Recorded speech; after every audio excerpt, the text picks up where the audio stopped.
Dun, dun, dun, dun, dun. Can you hear me now? Yes. Bum, bum, bum, bum, bum. What's up, party people in the house? What up, though? Welcome to Texas Live, one of the sexiest voices in the SFL, Mr. Master. Dave Axis.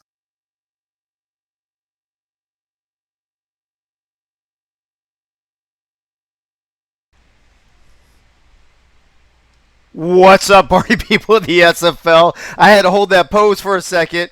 I had to unmute myself. I didn't want to start another show off with a "you're muted, bro." What's up, party people of the SFL? What's cracking this Thursday night on episode, what is this, 102? Episode 102 of Access Live. Welcome. Glad to see everybody. I'm glad everybody's here. I love seeing all the early chat. I'm seeing all the party people in the house. We will get to all of them in a moment. In the meantime, let me tell you what's going down tonight on episode 102 of Access Live. Gunny's 100th show. Tonight is Gunny's 100th show. We will talk about that in a moment. Mystery panelist number 18. Who is it? Any guesses yet? Any premature guesses? We're going to break down the season 17 team schedules of almost every team. We're definitely going to get to all the teams that we did not talk about on Tuesday night, and then we'll talk about some extras as well. What happened here? Am I really? Oh, is that Tyler? I'm sorry. That must be an old. Oh my God! Hold on. Oh, I see. They can hear me, but you guys can't hear me. That's what it is. Okay. Anyway, I'm assuming everybody else could hear me except for my panelists. I mean, who cares? Panelists don't. They don't. Whatever. They don't care. Doesn't matter. Panel can't hear you. Yeah, I got it. All right, I'm on it now. After we talk about all the schedules, we have two huge announcements for the show. So we'll see what you guys think about those. And we have a special quick interview after one of those announcements. And then, of course, in After Dark, Johnny UK is supposed to come back on since we had some technical issues on Tuesday night. So glad we got everything going now. It looks like the panel can actually hear me. But what's more important? It's more important the party people hear me anyway. So maybe we should check out the party people instead. Oh, that's not what I want. You know what? Let's do that. Let's do that before we do the party people. Gunny, are you here with me? Let's see if Gunny's not ready this early. Gunny, first of all, I want to say congratulations for sticking with me for 100 shows, bro. I don't even know how you did it, but I can't tell you enough, and I can't tell the people enough how much I appreciate you being here, how great it is to be able to rely on you, the great pearls of wisdom that you share with me and the people in the chat and the panelists. We just love every second of it. I got to ask you, though, did you think way back when we would be talking about either one of us doing 100 shows? It doesn't seem like we've done 100 shows or been doing this for over a year or whenever you started. Well, this is our third year in Lone Star, so yeah, it's hard to believe we're up beyond 100 shows. It's unbelievable. Gunny, as you look back on maybe some of your pearls of wisdom, what are some of your favorites that do any come to mind? I mean, you've shared so much about people in the league, people in the minor league, people's situations. I mean, there's been so much. Is anything that you can remember stand out to you? First of all, it's probably just all the people that have come across the show, whether they've only been to the show once, twice. People like Frank Wade and the guys on the panel list that have been here many a times. It's all about the people of the SFL community. The only things of the pearls of wisdom I remember at the top of my head is just making up crazy crap for the 12 Days of Christmas. Oh, that was great. That was awesome. I mean, and how crazy is it that the Marines hymn gets played every night here for us? We got people posting the lyrics now in the chat. Ray on a regular basis when she's not here. People like Cam and them picking up the slack. These are all things I never imagined way back when. We'll have to get the Commandant on board one day, see if he can come to a show and check out how me and Freddie and you are, and anybody else that's in the Marine Corps in the league is doing. Yeah, that might be a tall order, but I'll see if I can pull some strings. Well, we'll Gunny, try to call all the Lord then. there you go. Gunny, I just can't say thank you enough. And if we end up doing another 100 shows, I hope you're here with me the whole way. Well, I appreciate the opportunity. Like I said, it's all for the SFL community. I've enjoyed meeting everyone here and around the league. It's been fun for the 100 episodes and all that. It That has is all. it has been awesome. Thank you. And of course, we will get more from Gunny later, about halfway through the show, when we get his pearls of wisdoms for show 100. Unbelievable, Gunny. Thank you again. Let's check out the party people now. Let's see who's actually in the house here. I got to scroll way back. This is a little later than I normally do. So let me see here. Let me go. Corey Mizzou was the first one in. Bo Martin Jr. is here. Jacob Clear, what's going on down under, bro? James Troll is here. What's up, James? Nate Hall, Art Vandelay, Will Todd, Eagle Mondavi, Gunny, of course, Coach Craven, Tyler Falk, the man with the best first name in the SFL, David Leathers. What up, though? Eddie Gage. Pink Lisa, the amazing, the perfect, the beautiful, the gorgeous, the perfect, amazing. Did I already say perfect and amazing? Pink Lisa's in the house. Let me see who else is here. Doug Britton is here. Albert Begin is here. Frank the Franchise Wade. Greg the Cuban Missile Crisis Soto is in the house. Mighty Joe Young, of course. Can we even have a show without Mighty Joe Young in there? I don't think so. Guy Clausen, good to see you, buddy. Let me see who else is here. Charles Doherty, Ron Cochran, Bullet Boletsky, ba, ba, ba, ba, ba. Kevin Say is in the house. Kendra Hall, there you go. What's up, Kendra? Let me see. Did I say James Klein already? If I didn't, there's another one. Nope, let's see. James Walters is back. Good to see you, buddy. Benji Matson's in the house. Tony Roberto. Winkler, what are you doing? Do you know a lot about premature things? Yes, I do, like our relationship, Winkler. Hey, yo. Let me see. Who else we got here? Biff Markham is in the house. I think that's going to about... Oh, Ace Fennick, my favorite quarterback's here. Bob Funk, of course. I mean, Bob Funk, Art Vandelay, Guy Clausen. We can't have a show without those guys. Twin Screws here. Good to see you, Mike. Optimus Klein is in the house, ladies and gentlemen. Juice the Gamer's here to join us. I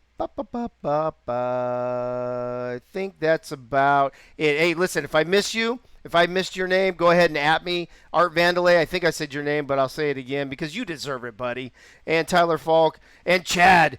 Chad coming in a little drunk. Hey, Chad, you want to jump on the panel? Let's do that again. That was fun. All right, speaking of the panel, let's do that. Let's introduce these bad boys. All right, in the unscripted circle this evening, a man who needs no introduction in this show or on this show or in this league or anywhere else for that matter, especially with a name like his. And, of course, I can only be talking about Frank, the Franchise Wade. Frank, what's up? Welcome back to the show, bro. How you doing tonight? Glad to be back, doing well, and I want to say shout out to Gunny for his 100 show. Man is a class act. He was able to introduce himself to me when I was a rookie, and was kind to me. I don't know if he's got a person that he does not like, but he's always been there for me and has greeted everybody with kindness and glad to be there type of attitude. I completely agree. I mean, let's be honest. You're probably third. You're probably in the 90s, I bet, Frank. I mean, you've been here probably the third most shows of anybody. So thanks again for being here tonight. I appreciate you, bro. Thank you. In the unfiltered circle, possibly, maybe, probably feeling like a fish out of water tonight. He's usually the anchor. Then we moved him to lead off. Now he's in the number 2 spot, ladies and gentlemen. I don't know if he's going to be able to move the runner over or not, but let's find out as we introduce Tyler Falk is back. Tyler, what's up, bro? Hey, Dave, thanks for having me on again. I mean, being number 2 behind Frank the Franchise Wade, I mean, it doesn't really get any better than that. I mean, right now it kind of feels like you're outnumbered here, Dave. We got 2 people from Louisiana already on. Whoa. And don't forget Gunny. It's 2-2 right now, buddy. Relax yourself. You better check yourself. Hey, you know what? I don't know who's more uncomfortable in seeing you there in that second spot, you or me, to be honest with you. I have no idea. Just a quick shout out for Gunny. my goodness, the man is a legend. Gunny, I cannot wait to shake your hand when we get to the convention. I cannot face to face. Absolute legend. Nothing but good things to say about Gunny. If you haven't met Gunny by now, why haven't you? Have you had a chance to talk about Gunny or meet him? Get on the phone with him. Absolutely stellar man in person. What a great guy of character. Should be on one of those Old Spice commercials with the There you go. genius kind of thing. So Is that how they do it? yeah, Oh, there you go. This is now tune in to Access Live to watch us whistle. All right. In the unedited circle, welcome back, Tyler. Thanks for being here, buddy. In the unedited circle, ladies and gentlemen, this is a man who was not able to really be with us Tuesday night, but he snuck on the show anyway. I think he snuck away from his wife on his anniversary just to be with us on the show. At least we know he's got his priorities straight. And, of course, we're talking about Mr. Nate Hall. What's up, Nate? What are you drinking there, buddy? Not your father's root beer. Not your father. Are you drinking alcohol on this show? I think we have a no I am. alcohol policy. After Tell Chad Nolan that, okay? Just saying. I know he's probably responsible for it. Chad is a lawmaker. He's a law changer. Right. I just want to say cheers to Gunny for 100 shows.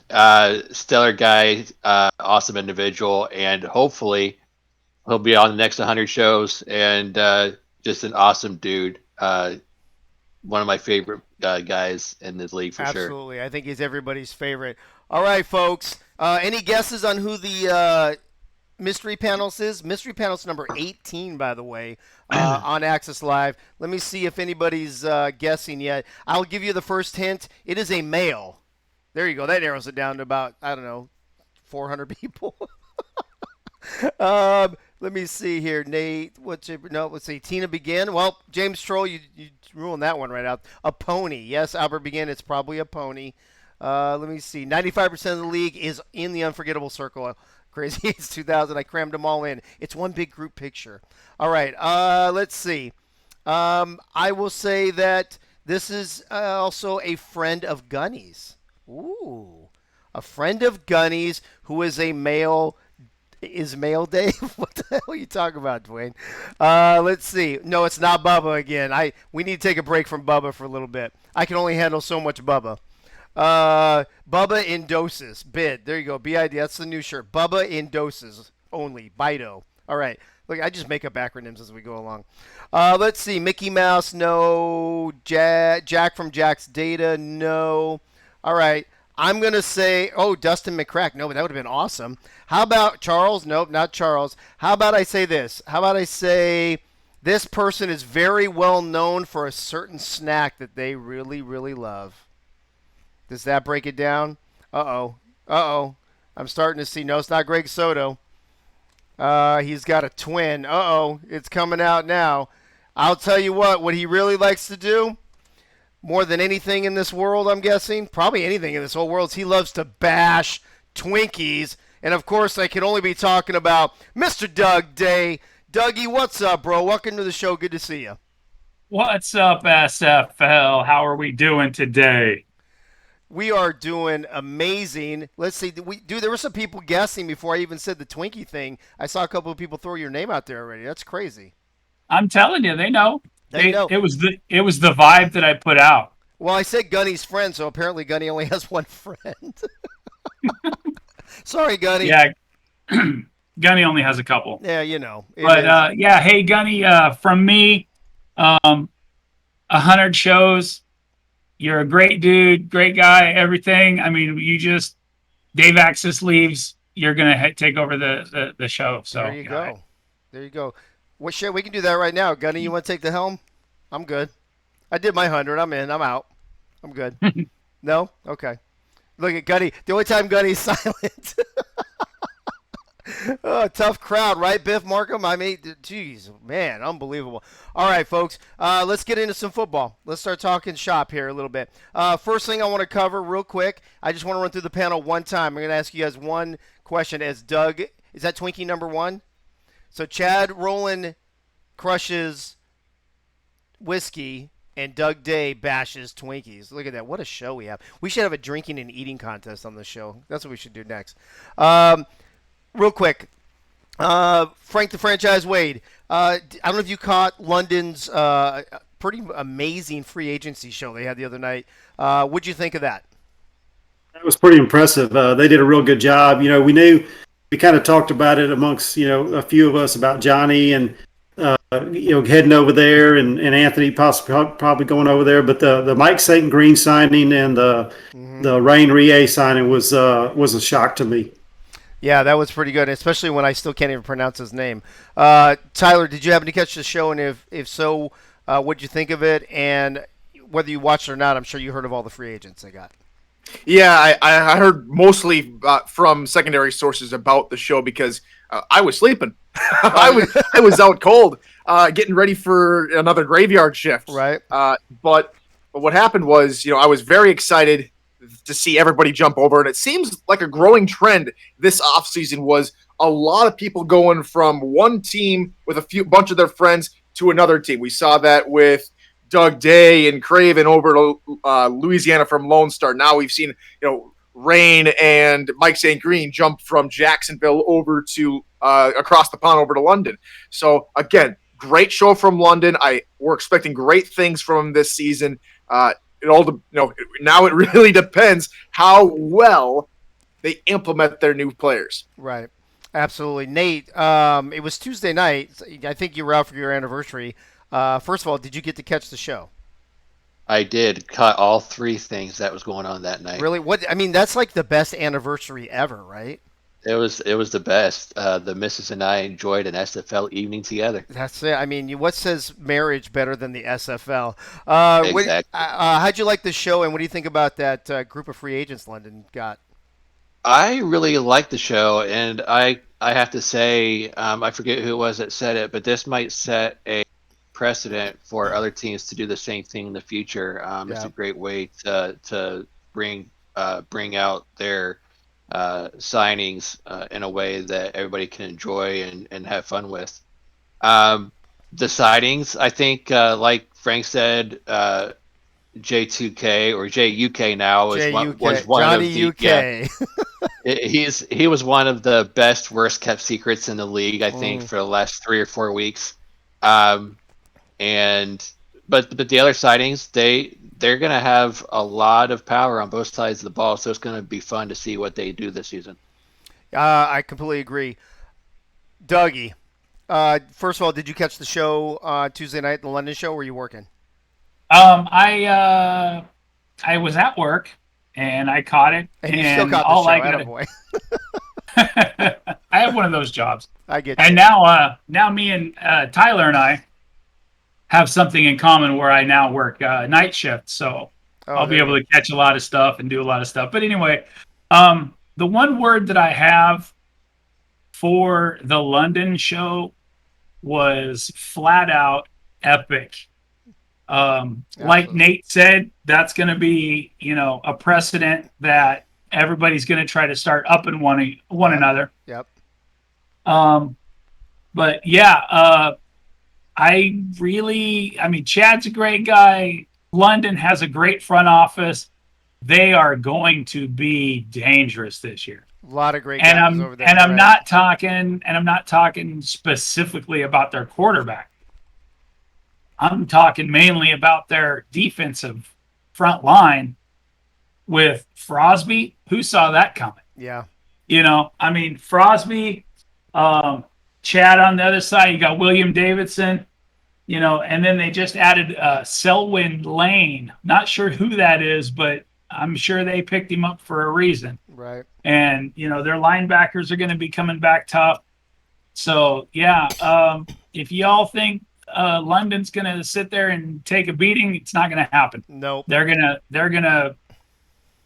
do very well this year. Yeah, I think they started turning the corner last season, fell just short. And I think this is really their season. We talked a lot about Portland being the next Fort Worth. I mean, after that free agency show, it might be London. London might be the next Fort Worth. Let's move on real quick. I like to remind everybody. So tonight is the last night, I believe, if I'm not mistaken. It might be tomorrow. Is it tonight? For players to sign. Oh, okay. Chad said that Selwyn Lane is Angus McLean's, I guess, new player. I guess he gets an owner player now, probably, is what I'm guessing. So, all right, Chad, thank you for that, bro. Appreciate that. Dave, Yep. you're right. Tonight at midnight is the final Central deadline time, for free right? agents. Is it midnight Central time? Okay. So if you haven't I signed a believe so. contract yet, you've got what, I don't know, about 4 hours maybe, about 3.5 hours or so. Outside of that date, we have this weekend, of course, is the Sfl Rookie Draft. We won't have time to talk about that tonight, but we will definitely blow that up on Tuesday night. It will probably dominate the show on Tuesday night. July 3rd, transactions close. July 10th, we've got the SFL All-Star Game. And then we kick things off on July 24th. It'll be here before you know it. So I just want to keep that frame of mind with everybody. And then before we actually get into the teams, just real quick, maybe 30 seconds from each of you. Frank, how'd you like that SFL schedule release show the other night? That was pretty good. I think they do a good job with that. There was some, people wanting certain matchups on certain weeks, and Of course. some of them got them, some of them didn't. But he's doing the best they can with that. So can't accommodate everybody. I know how that goes. Right. Got it, Tyler. The one thing I enjoyed from the show itself was the presentation and the continuity that has been carried over from season 16. That being the combination of Cameron Irvine and Mike St. Green leading, not only halftime shows now, but leading the schedule release. What a show as far as a presentation standpoint, as far as everything that went into it. The graphics look good. I could go on and about the design and the time that it takes in to make just, a moving slide like Cam has done time and time again, and the expertise that goes into it. So kudos to Cam, and what a great show it was, just in all around facets. I agree. Nate, you said you caught all the shows on Tuesday night. What did you think about the schedule release show? I enjoyed it, and I really like how Cam incorporated having a little bit of fun in the midst of the schedule release show too, having different players from different teams. I guess you want to say put bits into the chat, and whoever put bits in got to see their schedule next. So incorporating, and inclusion from the league on who got to see their schedule next, that was really awesome. That was cool. Dougie, what about you? What did you think about the schedule release show on Tuesday night? Well, like Frank said, there were some. I will stay hinged at this moment. There were some. Listen, I agree. I wanted Lone Star, Louisiana for week 3. To be honest with you, I did. I wanted it. I wanted to beat Lone Star and then rub Twinkie on your head. So anyway, and then what? Listen, everybody has dreams they can't achieve. I get it. But the amazing part about the schedule release show was Mike St. Green. I mean, come on, he flies to London and then he makes it back in time to SFL headquarters for the schedule release. I mean, this man is amazing. That was he is, and then he has to carry Cam during the show on top of it all. Yeah. I mean, come on, the guy's he's almost like a saint. Do I dare say a saint? I know. Sorry, I couldn't. I would go there. I didn't even have to reach for that one. It was like ball on the tee. I'm gonna knock it out of the park. All right. So that's let's get into some SFL schedule talk. As we all know, for those of you who are listening for the first time, there might be one or two of you. We have 24 teams. We have 6 divisions of 4 teams each. You see the 24 teams on your screen right now. We're actually going to go division by division. Hubba Kimbrell hooked me up today. So Hubba, thank you very much. He gave me all of the graphics that he made for those articles maybe a couple months ago now. I don't remember how long ago it was, where he had all the cool logos for the different divisions. He sent them all to me today so I could have them for this show. So Hubba, big props to you, bro, and thank you very much for that. Appreciate it. We're going to start with the North. Now, what we're going to do is, if we already talked about a team a lot on Tuesday night, we're only going to briefly talk about them. We're going to go more in depth with the teams we did not get a chance to talk about. We'll go through three of the divisions. Then Gunny will be here, and then we'll do the last three divisions. After that, then we'll have our announcements. So Baltimore, we did not get a chance to talk about, Frank, on Tuesday night. As you look at this Baltimore schedule, they open up with some West teams, or Pacific teams, sorry, LA and Portland, St. Louis, playoff team. Tulsa just missed out on the playoffs. Vegas was good. DC, we know that even though their record wasn't great, they were very competitive. They got the world champs. They got that amazing London team now. Questionable Jacksonville team because we don't know what's going to go on there yet. Carolina, Queen City, and London. What do you think about their schedule, and does it bode well for them to get back to the title game? Well, when you first look at it, you're seeing some tough teams like Denver and Jacksonville, and you got now London. But now you think of Jacksonville and Denver losing a lot of players. Denver's the reigning champs right now, but losing a lot of players to retirement. Jacksonville losing a lot of players. I think the one they're going to have to worry about is probably, you got St. Louis there. You got Vegas as a quarterback away. They retained, a lot of folks, and they made their first playoff win last season and everything. But London, playing them twice, that's going to be tough. They've loaded up over there, and Baltimore's a good team. It's going to be two exciting games, I believe. Yeah. Tyler, what about you? Baltimore's schedule at a glance. Yeah, at a glance, Dave, it looks kind of optimistic for Baltimore to get back into the playoffs. I agree with that. That the first four games will really tell us, is Baltimore going to get right back on the horse, or is it going to take them a little bit of time to get going? So the sky's the limit. The ball is in Baltimore's court. Nate, what about you? Baltimore, real quick. Yeah, on Baltimore, I think it's going to be a matter of how some of their teams retooled this season.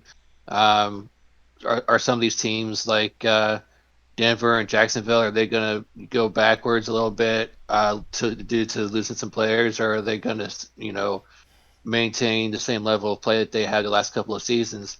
It's going to be really interesting to see how Baltimore does this season based on some movement between teams. Yeah, Doug, you have the last word real quick on Baltimore. As you look at it, I mean, they've got several teams that either missed the playoffs or barely made the playoffs. Looks kind of favorable to me. What do you think? Two quick things on that. The biggest thing I think is on everybody's mind right now is who will Baltimore get to replace T-Roy Gaines? That's the big one. You got a guy like T-Roy that's been in the league for a long time, doing his thing, putting up big numbers. Are they going to bring in somebody that's going to be able to match those numbers? Two, something we just talked about a little bit earlier, the toughness of London, the look of London. They're going to take London twice. Yeah. And the last game of the season could possibly be, does London go in the playoffs? Or does Baltimore? Yeah. I mean, that could even go down as potential game of the season. Yeah, Tyler, I saw what Ray said, that you were in the wrong circle. You see that? We did talk about DC the other night quite extensively, so I'm just going to go to one person on them tonight. Frank, let me go to you. DC's got they open up kind of tough with Vancouver and Vegas. Charleston just missed the playoffs last season. Mexico City was great. Louisiana looks like they could be a bounce-back team. The Baltimore team we just talked about. Atlanta, Portland, Queen City, Jacksonville, London, Queen City. I mean, let's be honest. Nobody has a cake schedule in the SFL anymore. But what do you think about DC's schedule and their chances to improve on their season they had last season? They made some noise towards the end of the season last season, and I hope they're going to build on that. But they're starting off with Vancouver. Vancouver's very tough. And in this league, losing, game one, game two, that puts you in a hole that sometimes you can't get out of. So that's going to be those two games against Vancouver and Las Vegas are going to be telling for them. Before we move on to London, who's got? I saw earlier somebody put a Twinkie counter in. What number are we on? Number 2, Dougie. What are we on right now? I think we're on 3. We're on 3. Okay, Tyler Falk, you better catch up, buddy. All right, we are going to break down London. We did not talk about London the other night. Tyler, let's start with you. Obviously, they play in a tough division with Baltimore. So they're going to start out Atlanta, Queen City, then they get the tough Fort Worth team, Jacksonville, Atlanta, Portland, Louisiana, Baltimore, Carolina, Florida, DC, and Baltimore. Looking at this at first, I kind of feel the same way about them I feel about Baltimore. What do you think? Yeah, basically what London is coming into, what London has to do, and what a whole bunch of teams in the SFL are going to have to do is, does the momentum stay from last season? A whole bunch of players, retired, left teams, and now we get to see how these teams fill the holes. So let's take London and Jacksonville for a second. That week 4 matchup, that's going to be huge. Queen City in week 2 even, that's huge because Queen City cleaned house. Does Queen City bounce back and become another championship contender and continue their legacy, or do they fall completely flat in season 17? There's a lot of different scenarios here for London. Can they use the momentum they had and the hype they had coming from their free agent signing spectacular into season 17? Yeah, James Walters 87 in the chat. Atlanta twice and Baltimore twice. Not super friendly there. Nate, what do you think? Yeah, boy, with the whole free agent signings and everything, like Tyler was saying, it's going to be about the momentum that they carry into from the off season. And if they struggle, how are their players going to react with all those new faces in the locker room? So it's going to be, one of the things I'll be looking forward to looking at this season is how they start off the first couple weeks against some of those. Atlanta might be back, this year. Right. They still got Dynasty and BDG Hollywood as far as I know. So and Siege Falco and all those other players.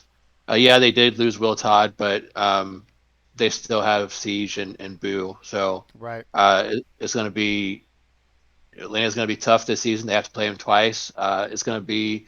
And Portland's going to be an improved team too. So that first 6-game stretch is going to be telling of how their season's going to go.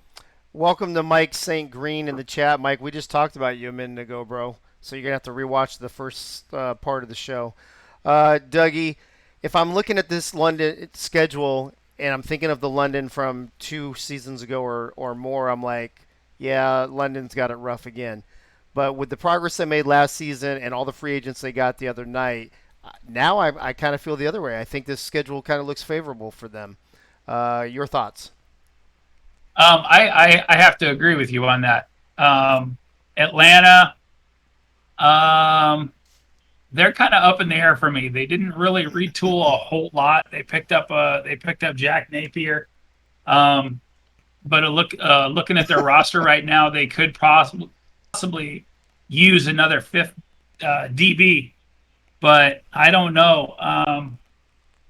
I say I'm going to go out on a limb. I think London wins 8.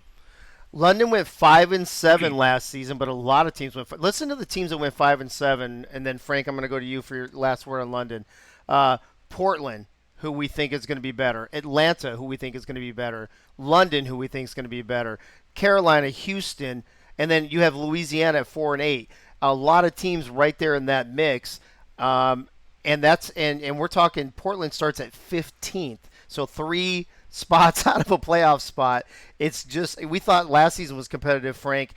This season is going to be even more so. What do you think about this London schedule for this? What I called the other night that they won free agency with that class. They they mentioned Atlanta. Atlanta's 3 seasons removed from being champions. Most of that puzzle piece is all still there. The main puzzle piece was the quarterback, and now how much has Dynasty improved? I think he's going to be improved, and so those are going to be 2 tough games right there. Baltimore twice. I already talked about that. It's week 7. Week 7. Johnny is chomping at the bit for week 7 to hurry up and get here. And so was the Louisiana secondary. So that could be a game that could be make or break for them if they, depending on how they do that first 6 games. that game against Louisiana could be a turning point for them. Yeah, I think that's going to be the game of the week that week for sure. Tyler, let's move on to the fourth team in this division, Queen City. We know they had an off season last season, going 4-8, and then they kind of emptied house, like you said, and they're rebuilding. BJ Loveless leading the charge over there. As you look at their schedule, though, I got to be honest with you. If you have to start Fort Worth, London, Arizona, Atlanta, I'm not feeling so great about that. What do you think? We're really going to see, from week 1 to week 2, the adaptability and change from the new coaching staff that Queen City has. Because, at Fort Worth, I do not see them beating Fort Worth in week 1. I think Fort Worth is still a very good team and it has a very solid defense pertained and contained from last season. So, again, week 1, probably not going to go their way. How does the new coaching staff adapt and overcome coming into that week 2 matchup versus London, where they will be at home, which, given, the statistics, gives them maybe a slight advantage compared to, seasons past where it gave them a major advantage. So, little bit of a homecoming, a little bit of something for the new Queen City fans can get excited for change and something that Queen City's trying to make. So we'll see what happens. Again, this will probably be a building year for Queen City, maybe 6-6, depending on how things go. But we're really going to see the new coaching staff come in and take the reins with force, or do they kind of feel their way out throughout the season? Nate, Tyler said earlier, I can't remember what we were talking about at the time, about lots of people moving around, groups of friends, right? You've got, the Bash Brothers and Cam Collier going over to Louisiana. I don't remember the other example Tyler mentioned, but you also had 3 people leave Queen City to join us in Lone Star. So I guess we feel a little responsible maybe for depleting their roster, but what do you think about their schedule while they're rebuilding or retooling this season? Yeah, I think it's going to be a tough season for Queen City this year, just because of the people that they lost and the teams that they have to face this season. I don't see them winning any more than 4 or 5 games this season. They're definitely in a rebuilding year for sure, but they'll take their lumps and they'll improve as the season goes on. Doug, Queen City. 4-time world champs. Off season last season, going, what did I say, 4-8. It's going to take. It might take them a little bit to bounce back. Do you think this season is going to be a good bounce back part of that? A good part of that bounce back next couple seasons, or do you think they're going to have to take their hits this season? Oh, they're definitely going to have to take their hits. Looking at their roster, they lost quite a few. It doesn't look like they've replaced the quality that they lost. But I feel BJ Loveless over there, he's going to get it squared away. They're going to add those pieces that they need. Looking at the schedule, it does look like a tough schedule. They lost Chris Curtis. He went over to Vancouver. Yep. But they replaced him with Jay Hayden. Not a bad, but he moved over from tight end, so he's not, he's still got a lot of work to do. What I'm curious to see is, being a defensive guy, I want to see how the Crim Reaper and DJ Majesty hold that center of that defensive line, see how they handle that. But looking at the roster, they're going to need a corner. It looks like they're going to need a corner. So we'll have to see how they go with that. See what they do this weekend for that. Yeah. Let's move on. Wait, Frank, did I already ask you about Queen City or no? I didn't, did I? Oh, no, not yet. Yeah, not all yet, right. but- Go ahead. Give me your thoughts on actually real quick. What is this? What's SFL? What's Cam saying? Remember, we want a lively environment, not a hostile environment over the weekend. I've got children in attendance and was careful in scheduling all matchups, intertwining storylines of history, not hostility. Oh, come on. We want the hostility, Cam. Come on, bring it. All right, Frank, go ahead. Sorry. That's okay. when I was looking at the schedule, one thing that stood out to me, yeah, the first part of the schedule is pretty tough. After week five, I see six winnable games. Wow. So can they survive? I'm saying they're winnable. I'm not saying they're going to win them, but they're winnable games. Right. But can they survive those first five games? Can they come out 2-3 or maybe even 3-2? Don't think so. But if they can, six winnable games there in that back end might help them out. Okay.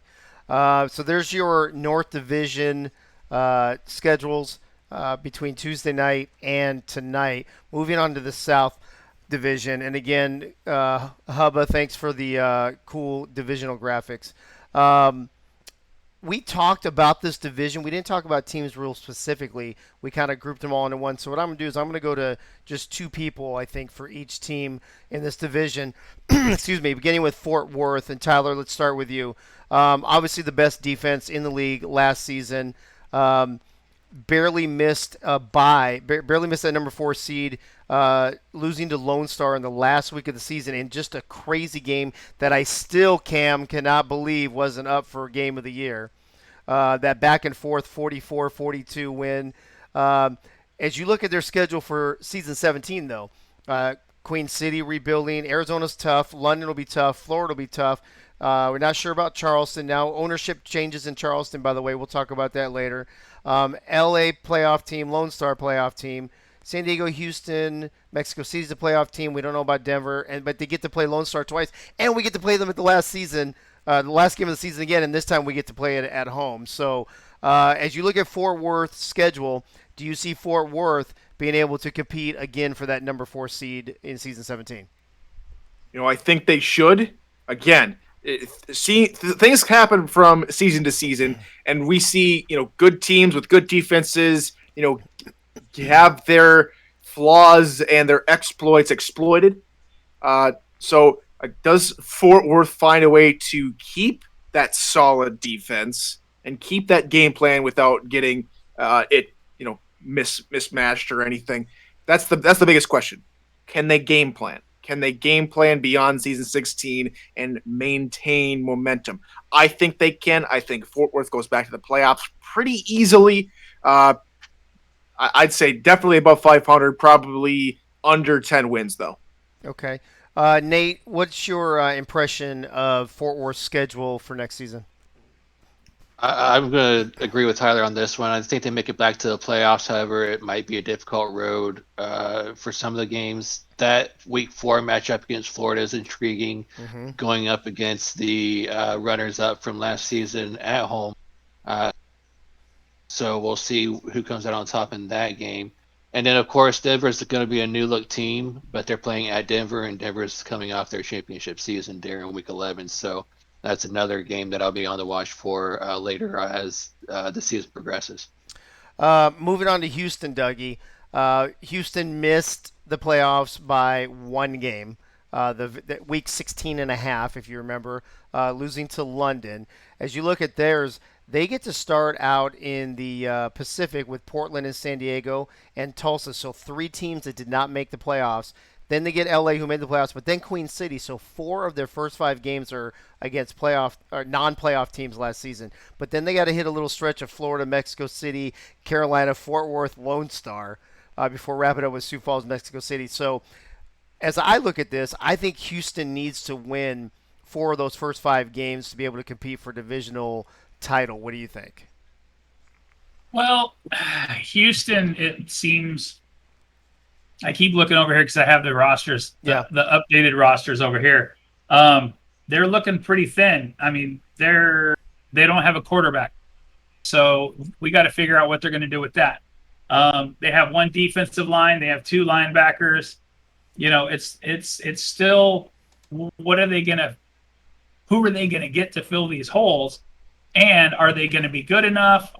So right now, I mean, if Houston's not careful, they could go at the halfway point. They could be like 2-4. Yeah.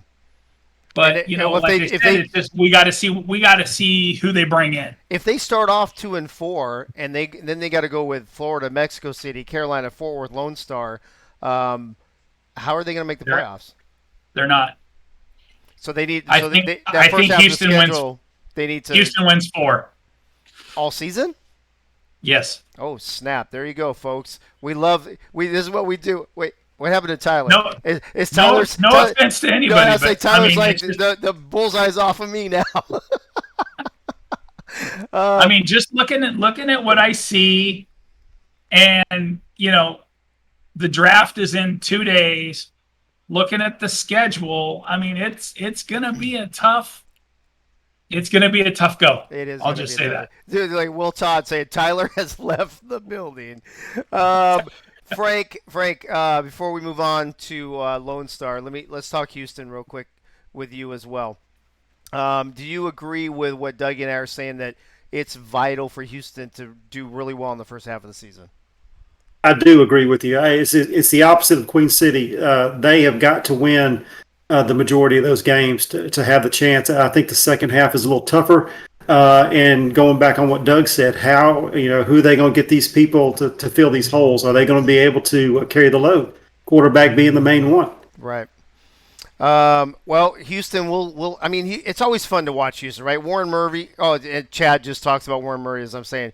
Does Warren Murray get back to all-star status? I mean, when you got a back like him, I mean, anything's a go. Any time he can break one for what did he get against us a couple seasons ago, Dougie? Like 289 yards or some ridiculous thing like that. So anything's. It seemed like it. It seemed like it. Let's move on to Lone Star. Tyler.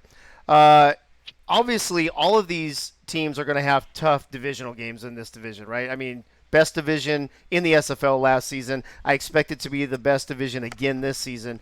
Lone Star, we have to travel to Mexico City. Then we get to play Vancouver, Carolina, a Louisiana team that is much improved.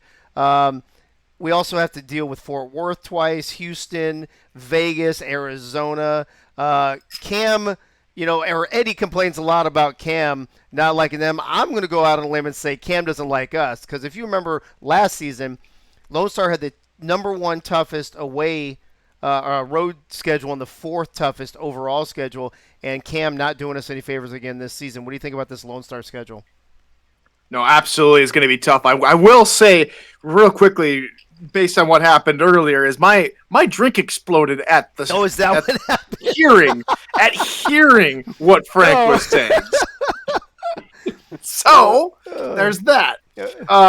We'll leave that to what it is. But as far as Lone Star schedule goes, I mean, every single member on the panel tonight is looking forward to Week 4 when the three of us face you three. That's right. So I was just going to say, you were talking about outnumbering this, but it's 3-3 right now. It's you, Frank, and Dougie against me, Nate, and Gunny. So I'm just saying, 3-3 tonight. Welcome to the Louisiana Lone Star Show. Go ahead and finish, Tyler. Sorry. No, there we go. As far as the schedule goes, there's some definite winnable games for Lone Star in there.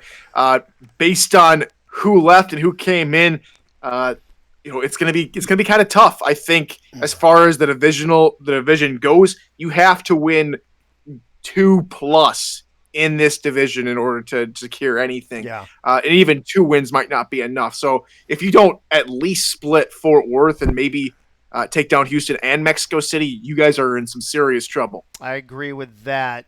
Real quick, Nate, I'm actually going to skip you on this and go to Dougie, and then I'll come to you for Mexico City. Before I go to Dougie, though, Charles in the chat, Cam hates LSG. If you play his announcing backwards, you actually hear I hate Lone Star. Oh, that's amazing. It says Lone Star is the devil. Lone Star is the devil. When is the Dave Axis contract coming across the wire? What do you mean? I don't even know what you're talking about, MSG. All right, Dougie. Bittersweet, obviously, for you. We miss you. Obviously, I'll wish you all the best of luck in Louisiana, except for in week 4. So as you look at Lone Star's schedule, and listen, you know how brutal our schedule was last season. What do you think? How do you think things look for season 17? Well, it was mentioned earlier about the changes in the SFL, and with us going to Louisiana and opening up holes and stuff like that, it's going to be the running game for you guys. You don't have a Cam Collier as of right now. You don't have Dave the Sleeves Axis on the roster. Wait, what? I don't see you on the roster over here. Yeah, I don't see me on the roster either. Yeah, so that kind of makes me curious as to what you have up your sleeves. Hey yo. You brought back Rukin, Yogi, made some changes on the front line, the backside. I think Gunny gets like 7 or 8, maybe 9, 10 interceptions this year. But that Fort Worth the Fort Worth games, that's really going to define what happens. Vancouver's going to be tough for you guys. They're always tough. They're always tough. Yeah. Annihilated us last year. Yeah, they did. But yeah, I don't know. It's going to be tough. It's going to be tough. Nacho, like I'm always said, in trouble, buddy. Sorry, Dougie. But yeah, good luck to you guys. Miss you guys bunches.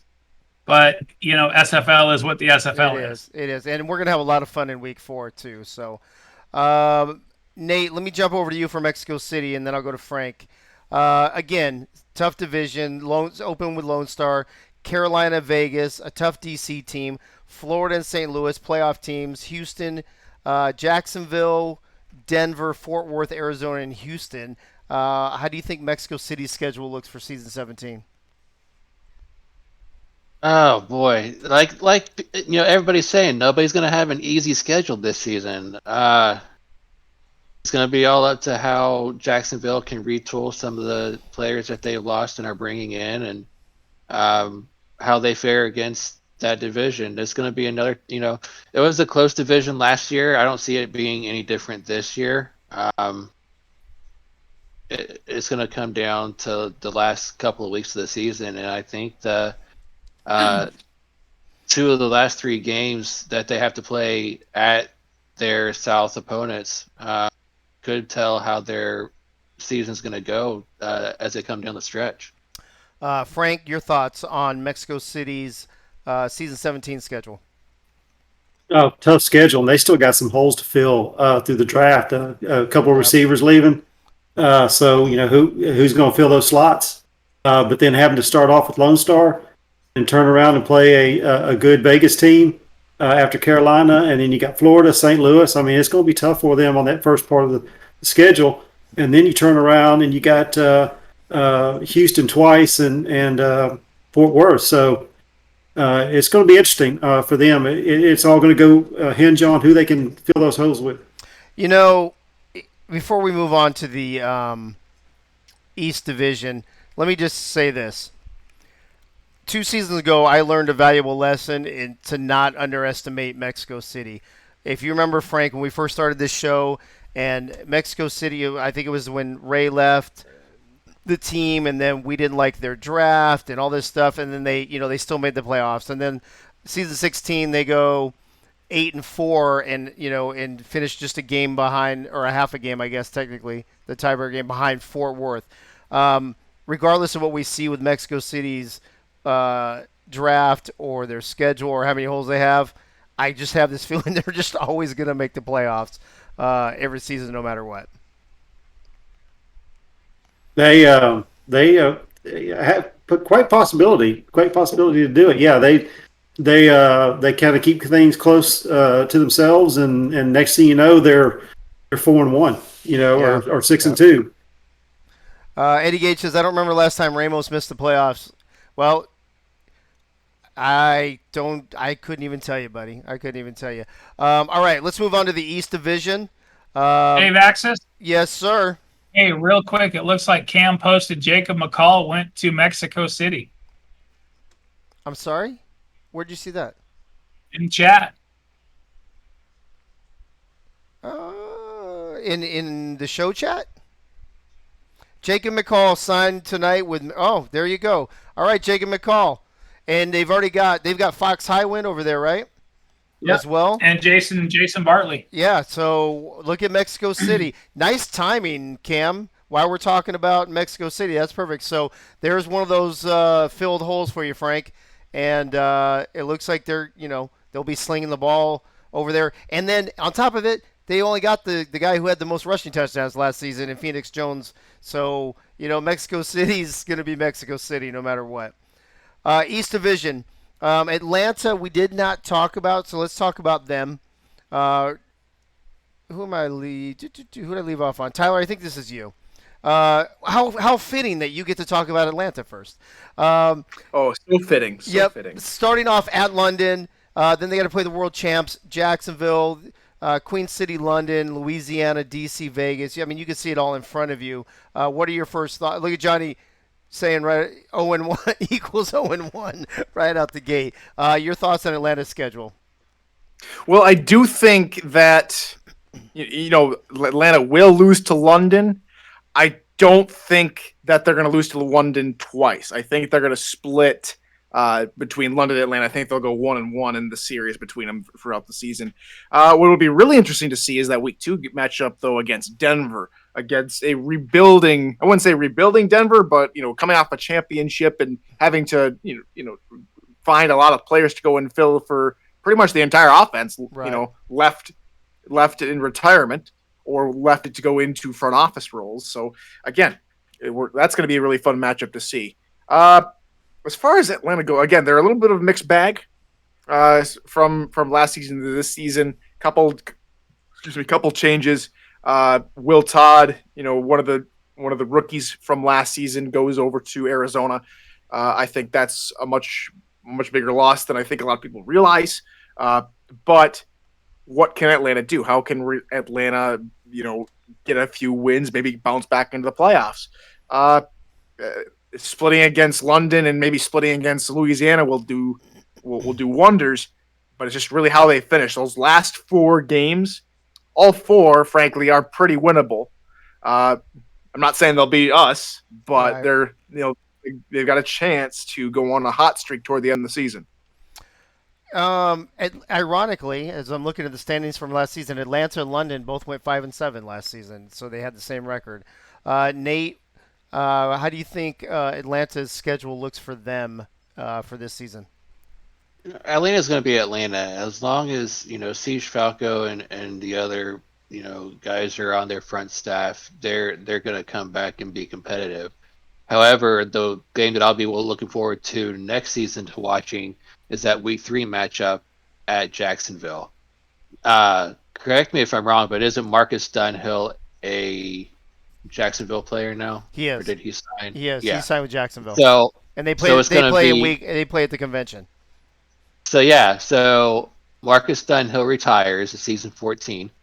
Bryant Dynasty comes in season 15, takes the reins as a rookie. He's going to be in his 3rd season now. Does Bryant Dynasty come out on top and show Marcus Dunhill the kind of player that he took over for after Marcus left?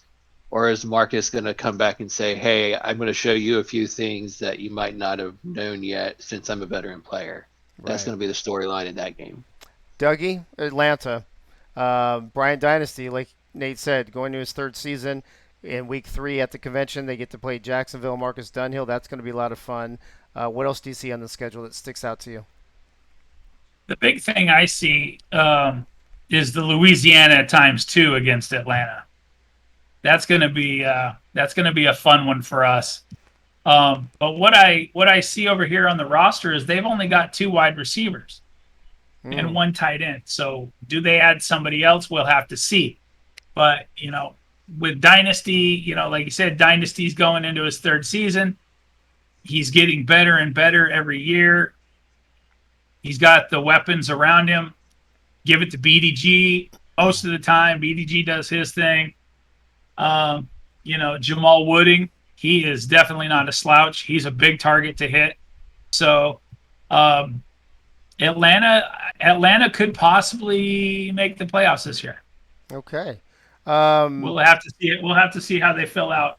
I'm going to move on. I'm going to move on to Louisiana, Frank. I want you to talk about your own team. Carolina, Charleston, Vancouver, Lone Star, DC, Atlanta, and then the second half, London, Denver, Atlanta, LA, St. Louis, and Tulsa. to be honest with you, I see lots of winnable games there for Louisiana, especially with the way you guys have beefed up your team. What do you think? We didn't win very many last season, but 2 of them were against Atlanta. So hopefully we can get 2 more again. I'm still trying to figure out how we're playing Denver again. I was still trying to figure out how we played them twice last season. Right. But they're on our schedule. What are they going to be like? St. Louis is tough. Very, very winnable games. The one I immediately saw when I saw the schedule was Vancouver, because last season, first game, I was excited. I was, with Louisiana, everything was upbeat, and we just had a bad game against Vancouver. I want to try to redeem that in week 3. Yeah, I don't know why you guys keep getting Denver either. I think Cam must not like Louisiana. Apparently, Cam doesn't like any teams in his own league. Apparently, Tyler, Louisiana, you're new over there, right? Is that right? I heard some rumor Yes, sir. about you playing there or something. I don't know. Whatever. What do you There think? may have been a rumor. Yeah, it might have been a rumor. What do you think about your first season in Louisiana? The schedule for you? I am so excited. I am so excited to shoot up along. Coach, Doug Day, Frank. There's so many talented people back there. It's night and day difference, to be honest with you, between the quality of the front office. Won't go too much. Again, all I'm going to say with San Diego, the team that I left, is it's a young front office compared to a veteran front office in Louisiana. That's one of the main points in why I wanted to leave San Diego, and I'm so excited to work with them. And I think we're going to have a pretty good season, a much better bounce back season. You know what they say about revolutions? We just keep on turning. So we might be on the bottom. We were probably on the bottom of the wheel rotation last season. We're probably on our way up this coming season. So I'm actually gonna bounce. I'm gonna have to. We're running way behind, so I'm gonna bump. We talked about St. Louis already, so Nate, I'm going to give you the only word on them. We actually talked about them on Tuesday night, how they had to start their season against Tulsa, the team they beat to get into the playoffs. And then they get a playoff team in LA, a playoff team in Baltimore, San Diego, rebuilding Jacksonville team. But then they get that Mexico City and Florida back-to-back that's not, that favorable. Then they get Tulsa a second time. And then they close out with San Diego, Vancouver, Louisiana, and Atlanta. Based on this, what do you think of their schedule? And does St. Louis make it to the playoffs in back-to-back seasons?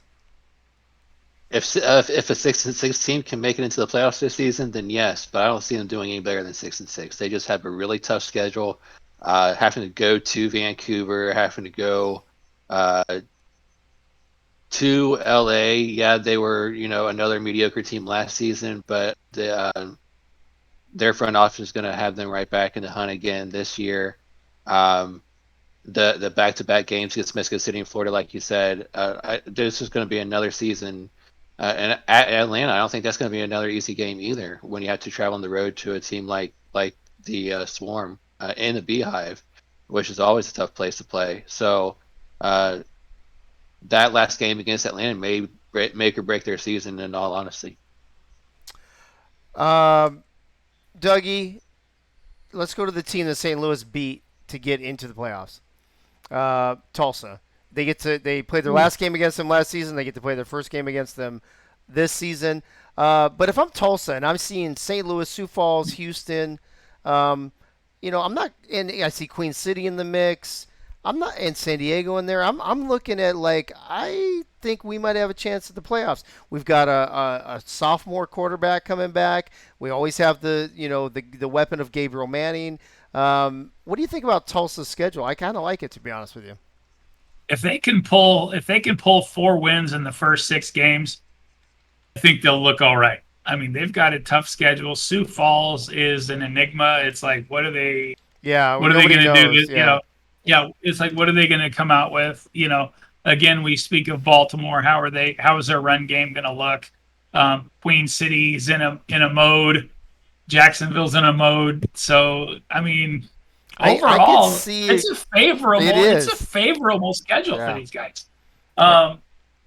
It's just, it's how they fill out their roster. Gabriel Manning's coming back. Sanzo's coming back. they got a good D line, a good, they've been plugging along doing their thing, but I don't know. I think Tulsa just misses the playoffs. Okay. Frank, I'm going to give you the last word on Tulsa before we get to Gunny. You agree with Doug and I that this is a favorable schedule for Tulsa and possibly give them a chance to make the playoffs? I think they do have a chance. They got to get through St. Louis twice and us. So those divisional games are going to be key for them. And hopefully in week 12, we come out on top on that. In week 12. I mean, look at how heartbreaking would it be for Tulsa to lose a playoff berth on the last game of the season, back-to-back seasons. That would be absolutely terrible. Coach Craven, hey, real quick, Doug, your buddy in here said Tulsa added a fullback. I was just going to say, they added Stephen McMichael as a fullback, so we'll see how that goes. Yeah. Well, Sonzo had some good games last season anyway, so yeah, that could only help. Let me see if Gunny's around. First of all, Gunny, are you around? Are you around for your 100th Pearls of Wisdom? Yes, I've been doing the getting rid of junk mail while waiting. Well, you know what? Probably everybody blowing you up because your 100th show, bro. Come on.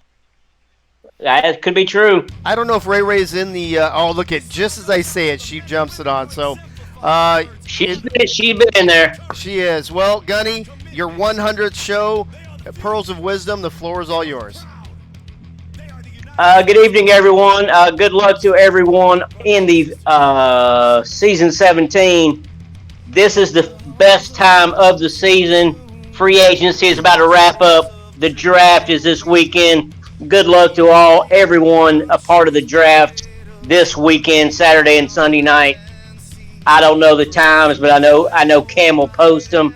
But I know Saturday and Sunday it's going to be exciting to see who fills in all these spots on the rosters. I would like to thank everyone for the warm accolades and greetings for my 100th show.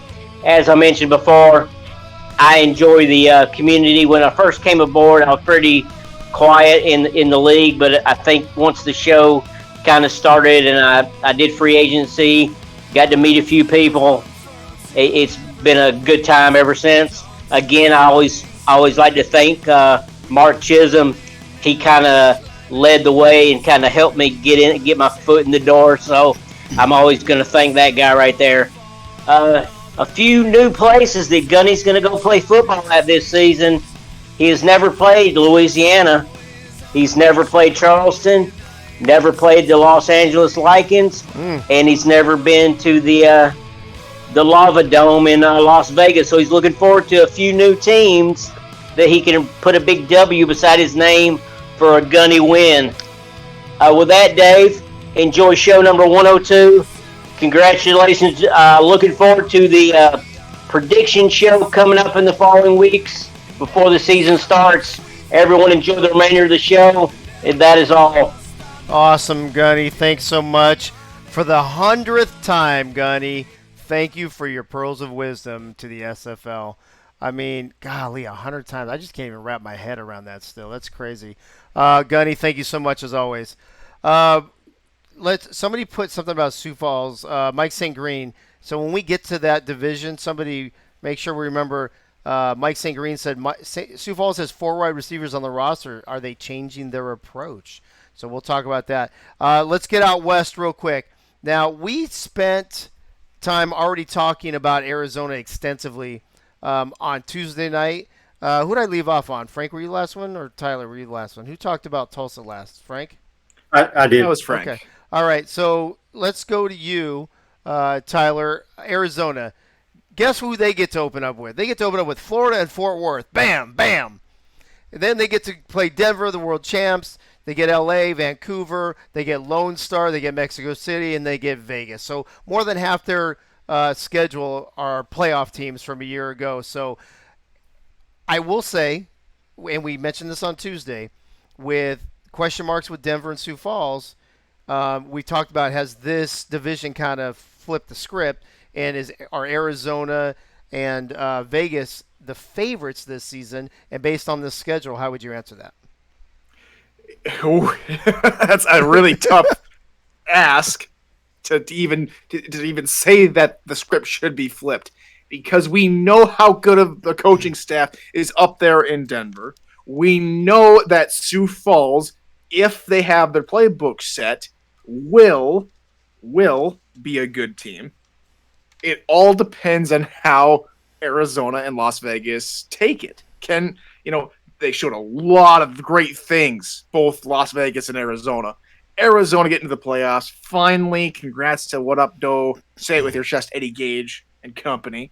Another tough ask. There's nothing but tough schedules left, right, and center for Arizona the last couple seasons.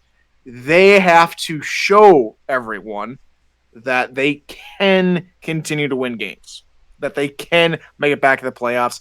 We should know, Dave, whether or not Arizona will make it back into the playoffs.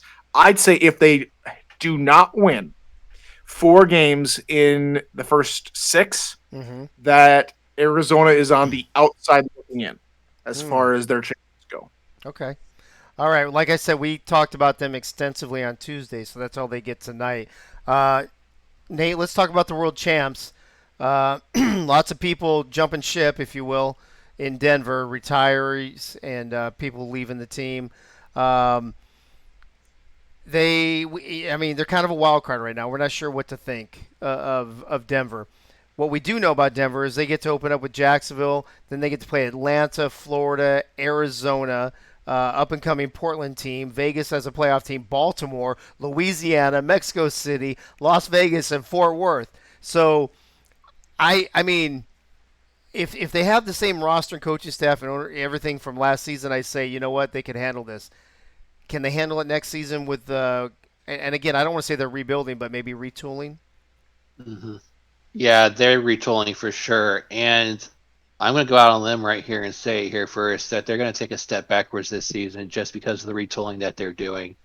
Yeah, they won a championship last season, but then right after that, like we've all said in the past, over a lot of their offensive side jumped ship for retirement, so they're going to have a lot of holes to fill. We know Florida's going to be another good team. Arizona's going to be up there. Eddie's going to have his squad in form by the 4th week of the season. I'm going to jump on a limb here and say that if they make the playoffs this year, it's going to be a wild card, and that's going to be pushing it. So we'll see. We'll just have to see how they progress throughout the season. I can see him splitting the first 4 games maybe, but after that, it's just going to be a tough game after tough game throughout the remainder of the season, and they might be a wild card team or they just might miss out. Interesting. Yeah, we'll see. Dougie, I saw you shaking your head when I was talking. Actually, before we do that, apparently everybody, it's Zach, the Hitman Holdorf's birthday today. So, Zach, happy birthday to you, bud. I see everybody saying happy birthday to you in the show chat, so happy birthday to Zach. Dougie, I saw you shaking your head as I was reading off Denver's schedule. What was going through your mind? Oh, Denver. Denver's going to have a trek. They've got to replace a quarterback. They got to replace a running back. And I'm not just talking any quarterback and any running back. Right. That is definitely going to be a game changer for Denver. They've got to find that. They've got to find that guy that's going to lead them into the, into the next era of Denver. They do have a fairly tough schedule. Saying it now, Florida's going to win it all. They're going to come back. They're going to win it all. Oh, snap. They look tough. Hey, that's what I said about Baltimore the other. That's what I said about Baltimore. But anyway. Look at all these predictions already. Denver may not make the playoffs. Florida's going to win the whole thing. Somebody else, what did you say earlier, Dougie? Somebody was going to go 4-8 or whatever. I mean, yeah, I didn't write anything down. But anyway, the biggest pickup, and of course, I have to fluff his ego a little bit. But the biggest pickup that Denver made was Hugo the Ram, Yeah, Reynosa. Reynosa. You go.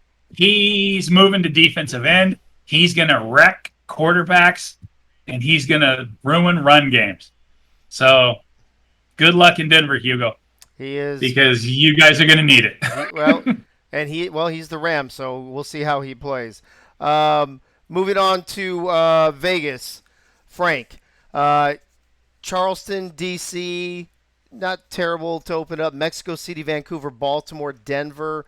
Again, Denver the wild card, but definitely Mexico City, Vancouver, Baltimore could be ugly. Portland, Atlanta, Sioux Falls, Denver, Lone Star, Arizona. I think this is a pretty favorable schedule for the Fury. What do you think? I agree with you. Just one quick thing about Denver. One person that was not talked about was the retirement of Jeremy Vega. So how's that going to affect him as well? But as far as Vegas goes, I think it is a favorable schedule. Portland is improved. Like I said, they're just a quarterback away of possibly making the playoffs for the first time. A tough Baltimore, tough Vancouver team. In Mexico City, those three in a row right there that's going to be three tough games right there. They should be going into those three games 2-0. But how did they come out of those three games? Hopefully they can win one, possibly two out of that group. Tyler, you agree with Frank? Well, I think I agree with Frank in the realm that says that the quarterback's going to make or break this team, and I have to agree. Do they have another Colin Pierce that's able to come in off of an SFLM team and immediately slot in and make explosive plays?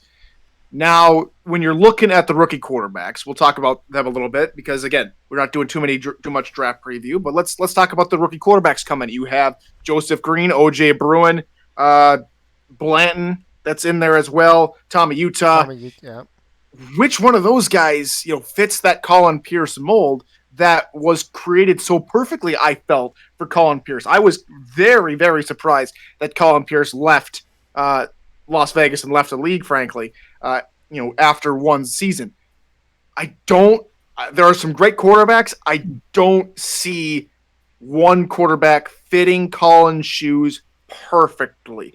I think 7-5 is going to be huge if they can recap that. I do not think they will get back to 6-5, even with this some would say favorable schedule. Interesting. Nate, before I go to you, I want to just make a quick announcement. Hey, everybody. I know there's like 60-something of you listening right now.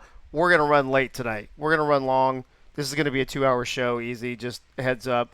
We're breaking down a lot, and that's just the way it goes. So hopefully you'll all stick with us, especially since we have some big announcements near the end, and then Johnny UK will also be on for the After Dark portion since we couldn't really interview him on Tuesday. Nate, last word on Vegas. I think I agree a little more, I think, with Frank on this one than Tyler, just because I like the way the schedule is and I think they have momentum. I do agree with Tyler about the quarterback situation, but what do you think? I'm going to have to agree with Tyler on this one because all eyes are going to be on the rookie draft this weekend to see where a quarterback might land and what Las Vegas might do during the weekend. I think it's too early to speculate, especially because of their quarterback situation. I think it's too early to speculate what they might do this season until they get that quarterback position filled, and then we might be able to do better as far as speculating how their season might go. Yeah, I agree with you. Sorry, Art Vandalay, I know, but you know what? We got to talk about this, bro. I don't know what to tell you. We got content. We got to talk about it. Let's move on to Sioux Falls. Dougie, somebody brought up the 4 wide receiver question. I think it was Mike St. Green in the show chat. Do you see Sioux Falls trying to change their game plan that they seem they've had in place for years? And do you think part of that has to do with losing Jalen Wells to San Diego last season?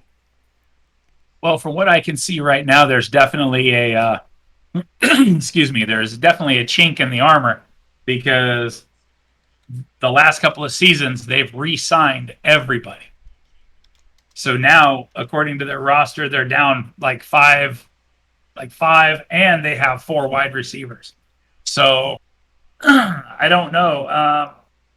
They've still got their top two quarterback, running back, four wide receivers. Um, I don't know. Unless they pull something, somebody's going to be on the bench. They don't have a tight end, one defensive lineman, a tough schedule as always. They've got Arizona twice, and Arizona has definitely come to play. Eddie Gage, definitely going to make the playoffs this season. So I don't know. It's this one's a really tough one. It is a tough one. If they come back to form and get back to business, pick up some key spots, fill some key spots with players that are ready to go, then they could possibly. I don't see the playoffs at all for these guys, but they will definitely improve on last year. Well, Frank, let me ask you about Sioux Falls as well. So Tulsa was on the verge of the playoffs. LA made it. Portland's going to be improved. Lone Star's a playoff team. Arizona a playoff team. Vancouver a playoff team. Charleston just missed. Vegas is a playoff team. Arizona's a playoff team. Houston just missed. Denver was the world champs. Does Sioux Falls improve on last season? Let's not even talk about playoffs yet. I mean, if they make the playoffs, then the argument is, comeback team of the season probably, right? But let's take playoffs out of it for a second. Do they improve on their schedule or on their record from last season? Well, right now they're thinking they've got holes to fill. Where are these guys that played for them last year? Are they going to sign, or what's going to happen? Are they going to try to rebuild through the draft? It looks like Doug said earlier, that possibly an offensive change, philosophy-wise. They got a good running back in Hart, but now they're going with three wide receivers, and Tyree didn't throw the ball that much. Now is he going to be that guy that are counting on to get the ball down the field to multiple targets? We don't know. We won't know until game one what they're going to do. But right now, it's filling those holes. I don't know how many guys signed today. I hadn't looked at it yet. If they have, but that's the big key right now. Let's move on to the Pacific Division. Again, big thanks to Hubba for all the graphics. As I'm trying to read what Eddie Gage is. Oh, he likes this Doug Day guy. Keep him around. Too late. I already let him go. I guess I have to keep him on the show since I don't have him on my team anymore. I don't know what to tell you. Pacific Division. Did we talk about LA the other night? I think we did. So we'll briefly touch on them. Tyler, let's start with you. Baltimore and St. Louis, Vancouver, Fort Worth, Arizona, Lone Star. Louisiana will be better. Vancouver twice. Although they hung with Vancouver last season. So, as a matter of fact, did they split with Vancouver? I think they did. Yeah, is that Nate's nodding his head. So they've got a lot of playoff teams on their schedule. And as always, as everyone won that division for quite a while, we'll always be looking up at Vancouver. What do you think LA's playoff chances are based on this schedule that you see in front of you? I think they've got another good chance of making the playoffs.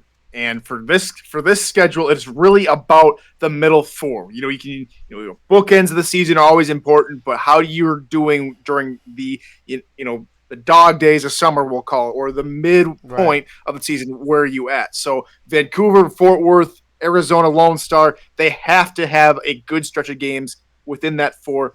I think if they can split or go above 500 in that stretch of games, they should, have no questions about where they will be at the end of the season. Nate, your thoughts on LA? Kind of a tough schedule, I think. I mean, lots of playoff teams on there. Yeah, but in all honesty, I think the whole Pacific Division is going to be improved from last season. Yeah. Portland, LA, they're all going to be improved from last season. And the question is, how many more games are they going to win this season than they did last season? Because we all know how good all their players are over there in LA. It's just a matter of who they play and get over the hump on. In some of those, to go from six or seven wins up to 8 or 9 wins. Yeah, that'll be interesting. And again, having Vancouver in your division is always a chore. We talked about Portland quite a bit the other night. So, Dougie, I'm just going to go to you for Portland.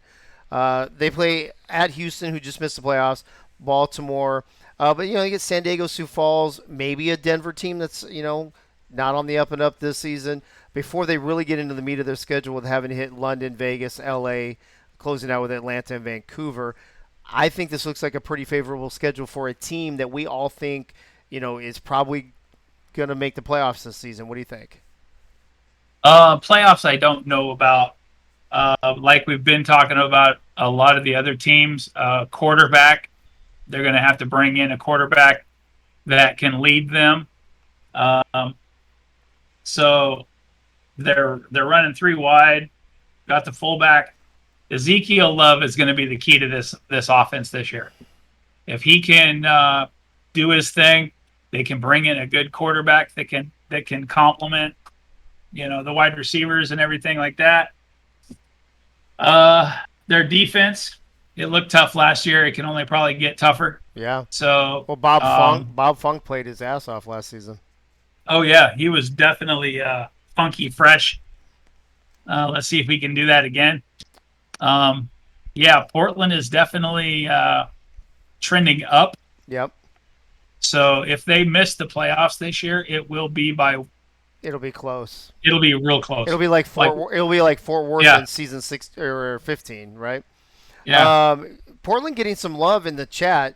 Mike St. Green saying they predict them to finish second place in the Pacific. Eddie Gage saying if Portland lands a solid quarterback, get their passing game going, they're going to be in the playoffs. So I think there's a lot of love for Portland on this panel and on this show. Like I said, let me throw this out here real quick, Dave. Go ahead. Sorry about that. No worries. If it appears that Art Vandelay, I believe, is the offensive coordinator. Am I correct in this? I think he's the defensive coordinator. I thought.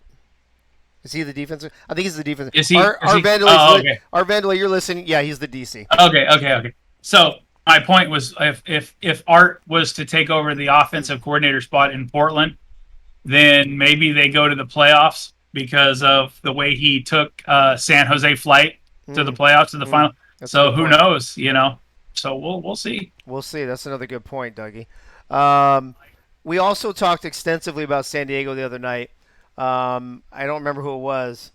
Was it Bubba that was talking about them potentially going 0-12 again? Frank, I cannot see them going 0-12, especially since they've already started to make some improvements. Sioux Falls out the gate. But here's the problem, though, right? Houston barely missed the playoffs. We just talked about Portland. St. Louis, Arizona, Vancouver, all playoff teams, along with Fort Worth and St. Louis, and they wrap up with LA, and Tulsa just missed the playoffs. So potentially a few wins on this schedule, maybe. What do you think? When I first saw the schedule, my first reaction was, "Whew, they cannot possibly go 0-12 again." That's a tough schedule for an 0-12 team. Yeah. But one thing that Optimus did this season, as opposed to last season, a lot of rookies last season. This time, he's only got 2 spots to fill. In my mock draft that I put out, I had him going linebacker first. That could possibly be a cornerback instead. And then you got to think about kicker. There's 4 available kickers, and there's about 5 or 6 teams that need a kicker. So I don't be shocked if a kicker's chosen the first overall. Yeah. Actually, well, I mean, and who picked a kicker early last season? And then they bounced from the league, right? Who was that? London. Yeah, that was London. I projected London picking that kicker, and he lasted. I don't think he lasted the whole season. No, I don't think he did either. Look at Eddie Gage. He's like, geesh, I guess Cam doesn't like San Diego either. I told you, Eddie, he hates all the teams. He hates us all. Yeah, Frank, I could see probably 2 or 3 potential wins for San Diego. It just depends how they put things together over there. We did not talk about Vancouver the other night, so let's talk about them a little bit, Tyler. They had an amazing season. Oh, actually, we did talk about them a little bit now that I think about it. The highest powered offense in the league last season. Start off with a DC team that played everybody competitive. Then Lone Star, Louisiana, Las Vegas, and LA. They got the string of L's right there. Oh, interesting. I wonder if that will be a string of L's. Hey yo, but they get San Diego, Sioux Falls, the Arizona, so Tulsa. Here's the thing: when I see Portland not a playoff team, LA barely made it. St. Louis barely made it. Tulsa not a playoff team. Sioux Falls not a playoff team. San Diego not a playoff team. Um, Louisiana not a playoff team. DC not a playoff team. How did Vancouver, one of the best teams in the league last season, get such a good schedule? This is, I think, the best Luck of schedule the I've draw. seen so far. I mean, seriously. Luck of the draw, and how they managed to do that, I have no idea. But it's just how things work out. Only 144 games can be made up in the entirety of the SFL season, and some teams are going to get better draws than others. So this is going to be a test. This is going to be a different style of test than for teams like Lone Star or Denver, having tough schedules with multiple different playoff teams. When you get teams like Vancouver, who get a lot of teams that aren't in the playoffs. So their test, their quiz, their pop quiz for getting through season 17.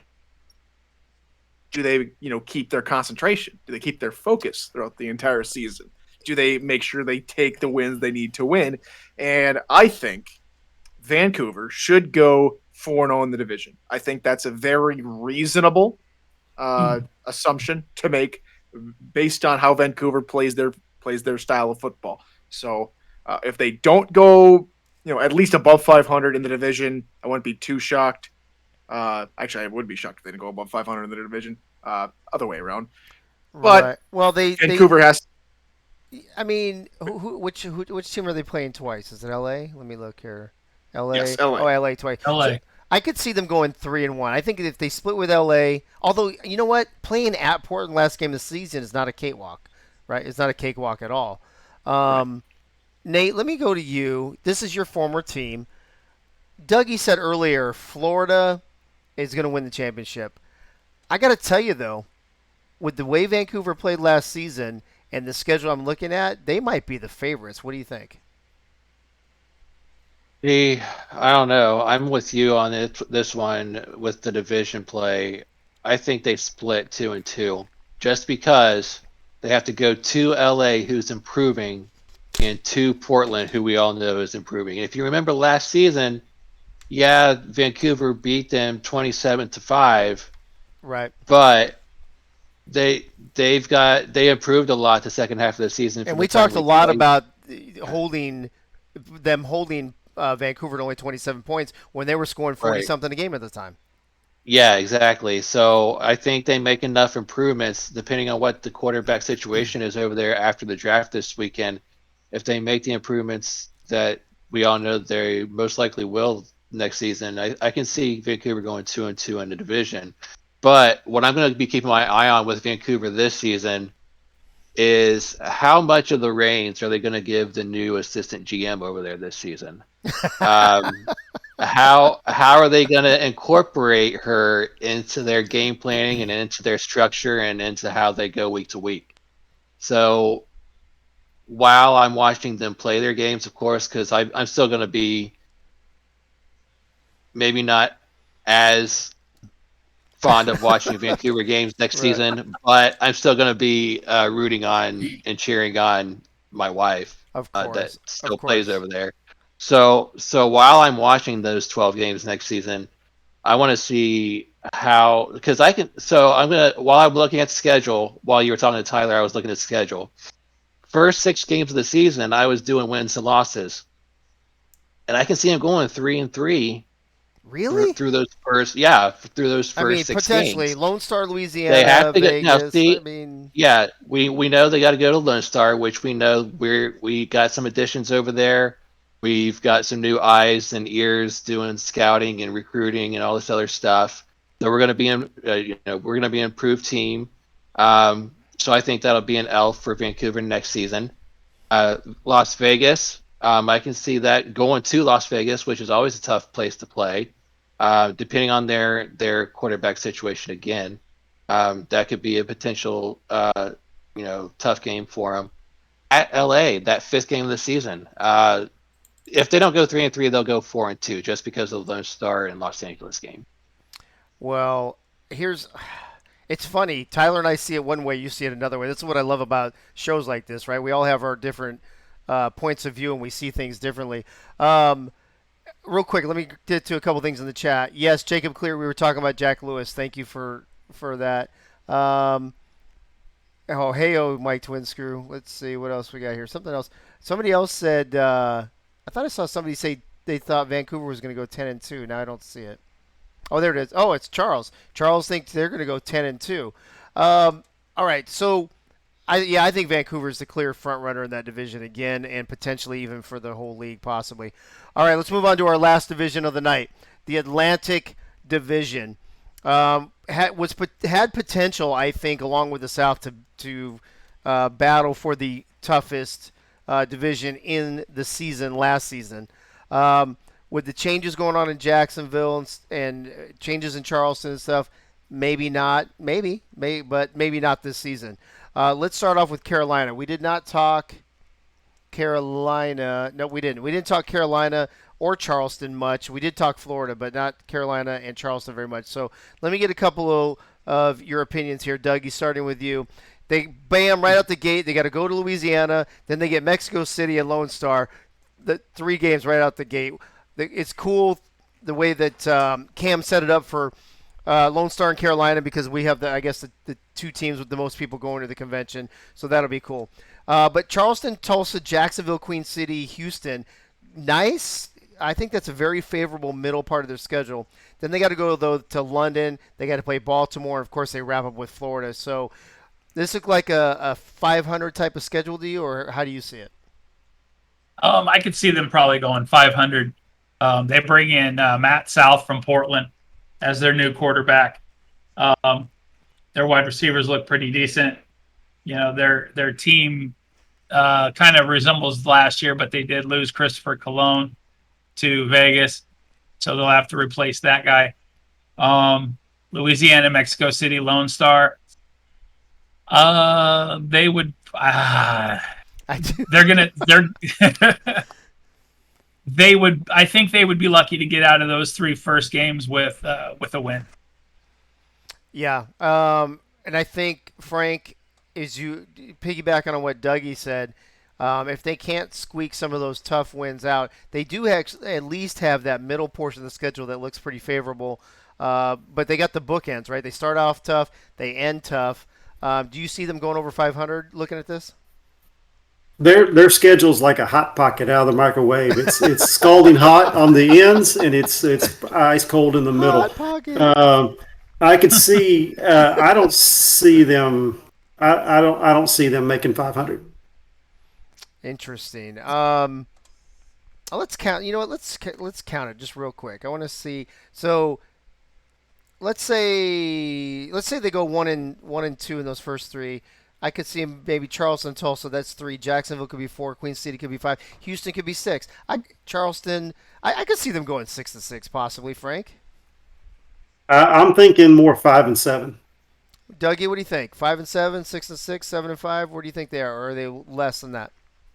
Well, the part of the schedule that I'm looking at is the unknown Queen City, Houston. That's going to be a toss-up.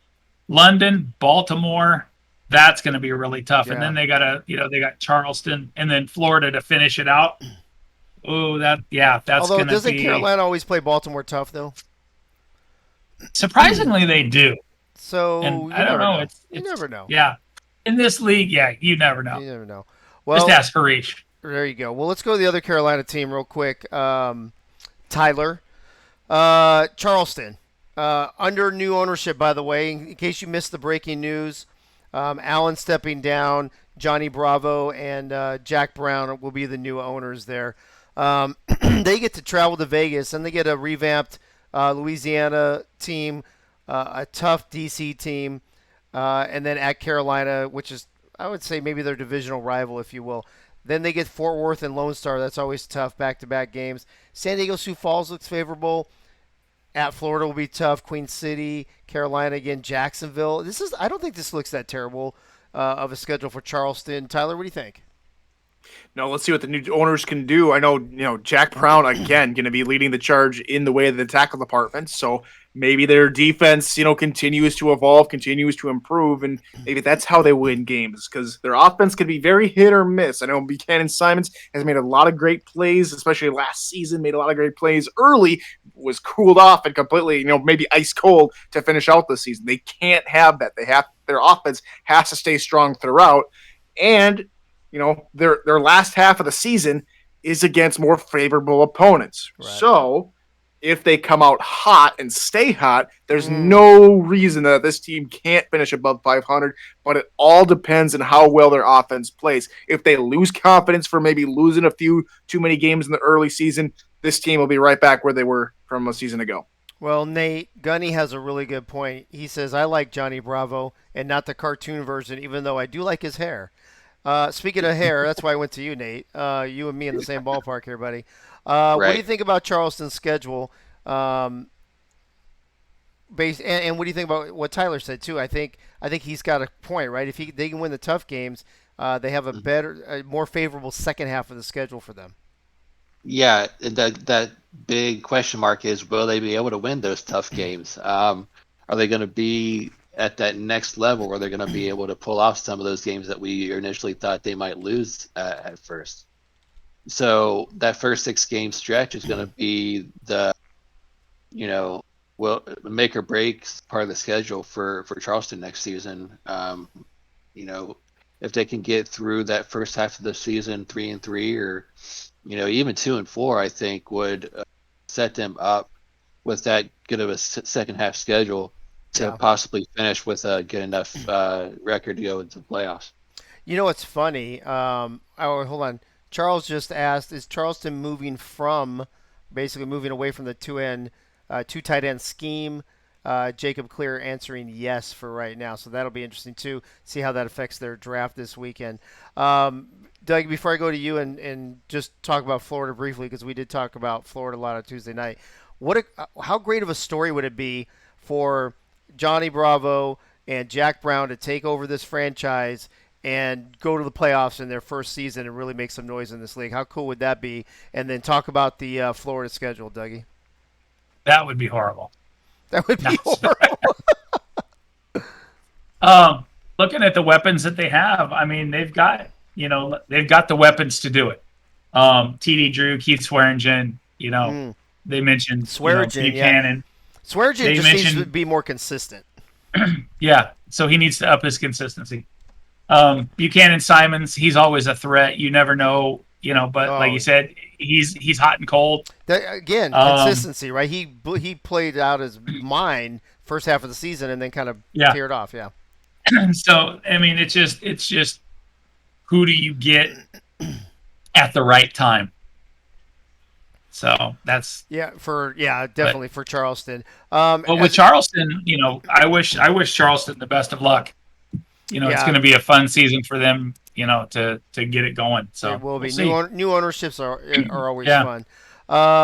Real quick, Doug. You're the only one I'm going to talk to about this Florida team. Real quick, you already said that you think they're going to win the whole thing. Let's talk about their schedule real quick. At Arizona, Arizona's tough. At Jacksonville, we don't know a lot about them. At Denver, we don't know a lot about them. They get Fort Worth, Mexico City, Houston, St. Louis, Queen City, Charleston, London, Jacksonville, Carolina. I would say maybe a 2/3 favorable schedule, seeing as how we know how good they are based on last season. What do you think? I would definitely say the Arizona matchup is going to be a good one. I really want to see that one. They got Jacksonville twice. They're going to have to face London. So I'm thinking probably, like I said, I think they win it all. They're definitely going to have to go through 2 or 3 of the teams that they face here, like Fort Worth. I see Fort Worth in there, London. Arizona's going to be up there too. So who knows? We might have a rematch, Arizona, Florida, week 1 in the playoffs. So we'll have to see. That would actually be fun to watch. Oh yeah, Mighty versus Eddie would be off the chain. Oh, definitely. The one thing that I did notice though, and I heard a little bit about this earlier this week, was Doyle has stepped down from his player position. I heard that as well. So they don't have a fullback. So it's going to be on Beletsky to just do his thing, get crazy and go for it. Well, so with him being young guy, they got 2 wide receivers, E.J. Minson, Stephen Bush, Zarkov's their tight end. So Cochran's definitely going to have some targets to throw to. The defense looks tough as always.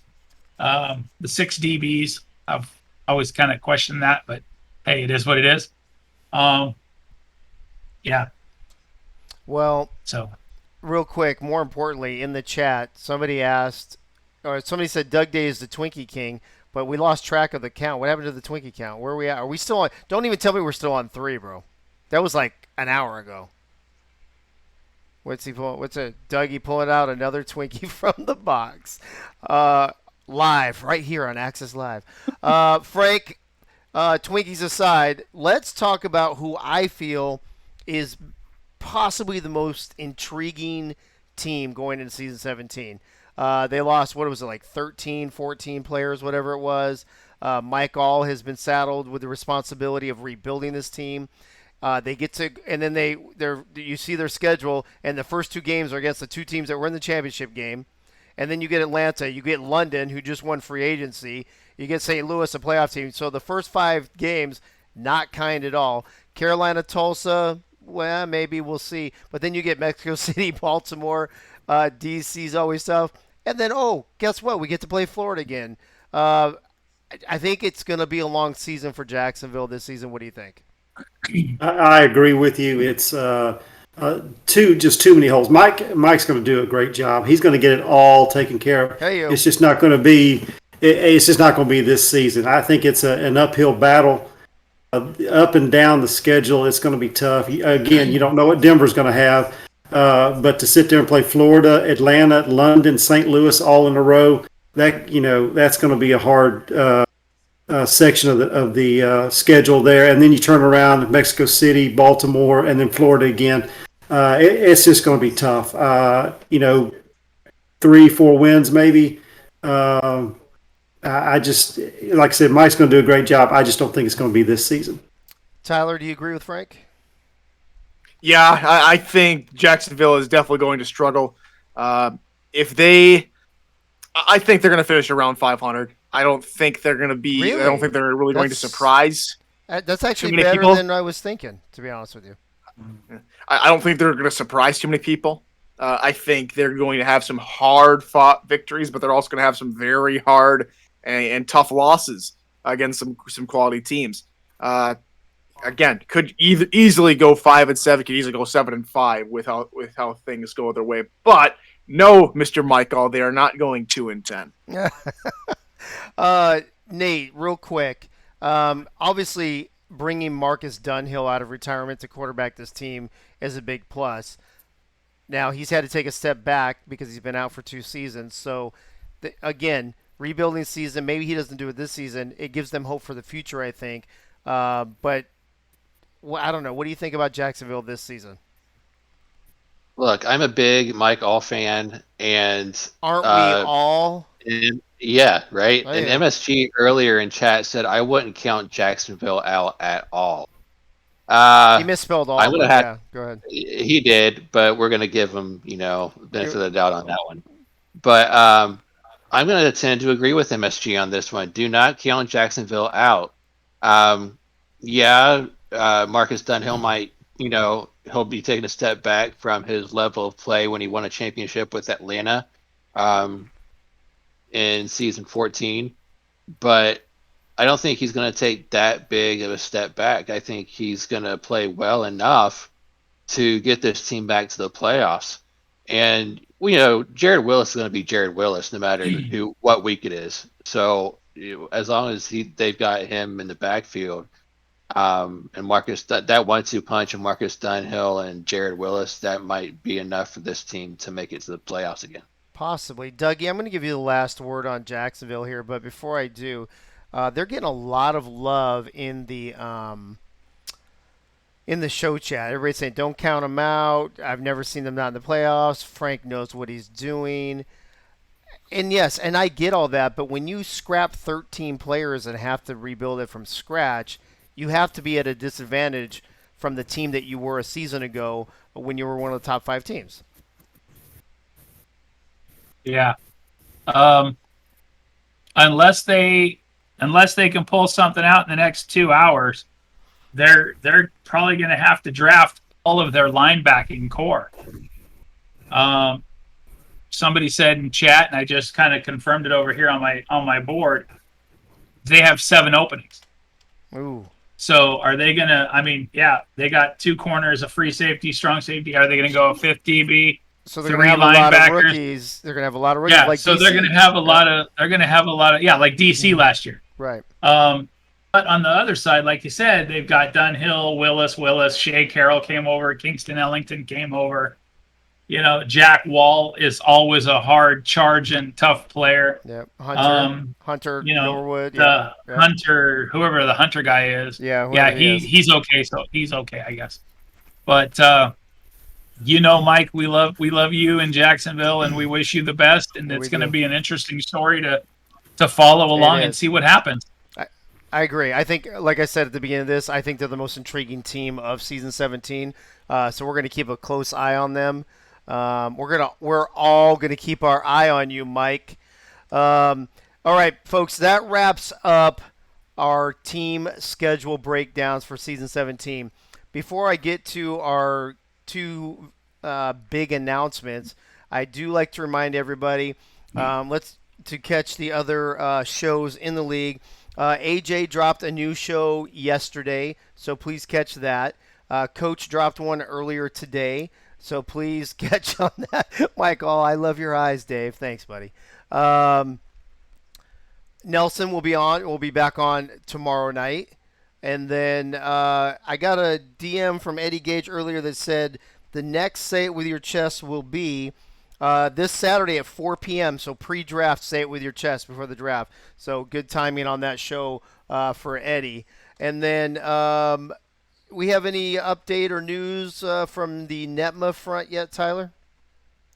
Nothing official yet, Dave, though me and Kedra have been in talks, and we are planning on having the return of NETMA in maybe a little over 2 weeks. So maybe in 3 weeks' time, NETMA will return to the airwaves. Okay. But for now, we're still hideous. We're still hideous if you all caught that on the schedule show. So I did, yeah, we did actually. Are you still looking at staying on Wednesday nights? To be determined at this point. It all depends on how schedules work out with both hosts, and definitely coordinating with all the other shows, making sure we're all not stepping on each other's toes. Gotcha. Okay. All right, everybody, it's time for our first big announcement. And this is what it is. So most of you guys know, or some of you know, I would say most of you probably know, that I've been semi-retired for the last couple years. Next year, Lisa and I are going to have a 30th anniversary vow renewal. We've got some stuff we want to do to the house. We want to take a trip to Italy. Lots of things that, cost money. So yours truly went back to work a couple weeks ago. So my schedule isn't what it used to be able to do this show. And to do it the way that I really want to do it. So the first announcement for tonight is that I'm looking for some help. I don't want to stop doing the show. I like doing the show. I kind of feel like you guys kind of like the show. Dave is now a hand model. Hey-o. Yes, I'm that old, Doug. I just turned 52, man. Come on. So here's the deal. This is how it's going to break down, though, for me. So what I'm hoping to do is find somebody who will help me produce the show. And then I just put graphics, main person, graphics assistant. It could be 2 people that just split it 50-50. It doesn't matter to me. That's the most time-consuming part. And so here's kind of how things break down. If I can't get help in time for the season to begin, which is the 3rd week of July, then depending, so if I get a little help, if I don't get any help, I may have to cancel the show altogether. I don't know yet. If I get some help, maybe I have to go to one night a week or something. If I can get all the help that's on the graphic, where I got people doing the graphics is the most time-consuming part, and if I've got somebody that's able to produce it so I can concentrate on the content part itself, that would help me immensely, and then I would still be able to keep 2 shows a week. So Dave is the new Sector 6 CEO. Nice, Hugo. So anyway, so that's kind of how things break down, and I didn't even want to really.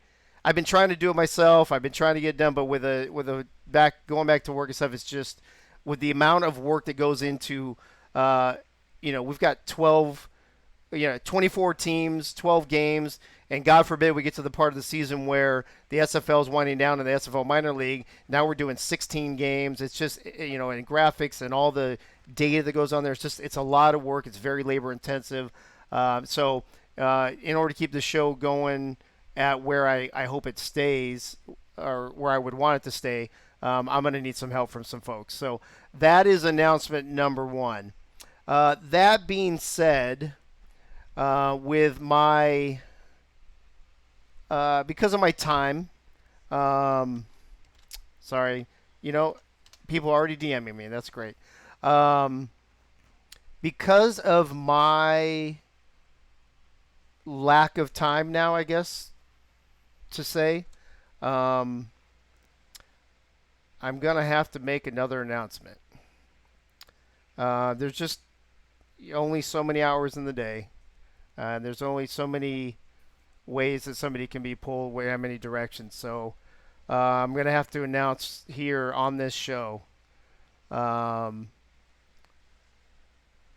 me and Pseudo are coming back, baby. What's up? Pseudo's back. Dave Axis is back. I signed my contract just when we kicked off the show.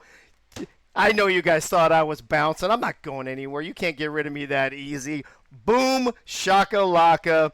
So not only am I coming back, but Pseudo Nakai is coming back, folks. And I know you guys all remember him. And what do you know?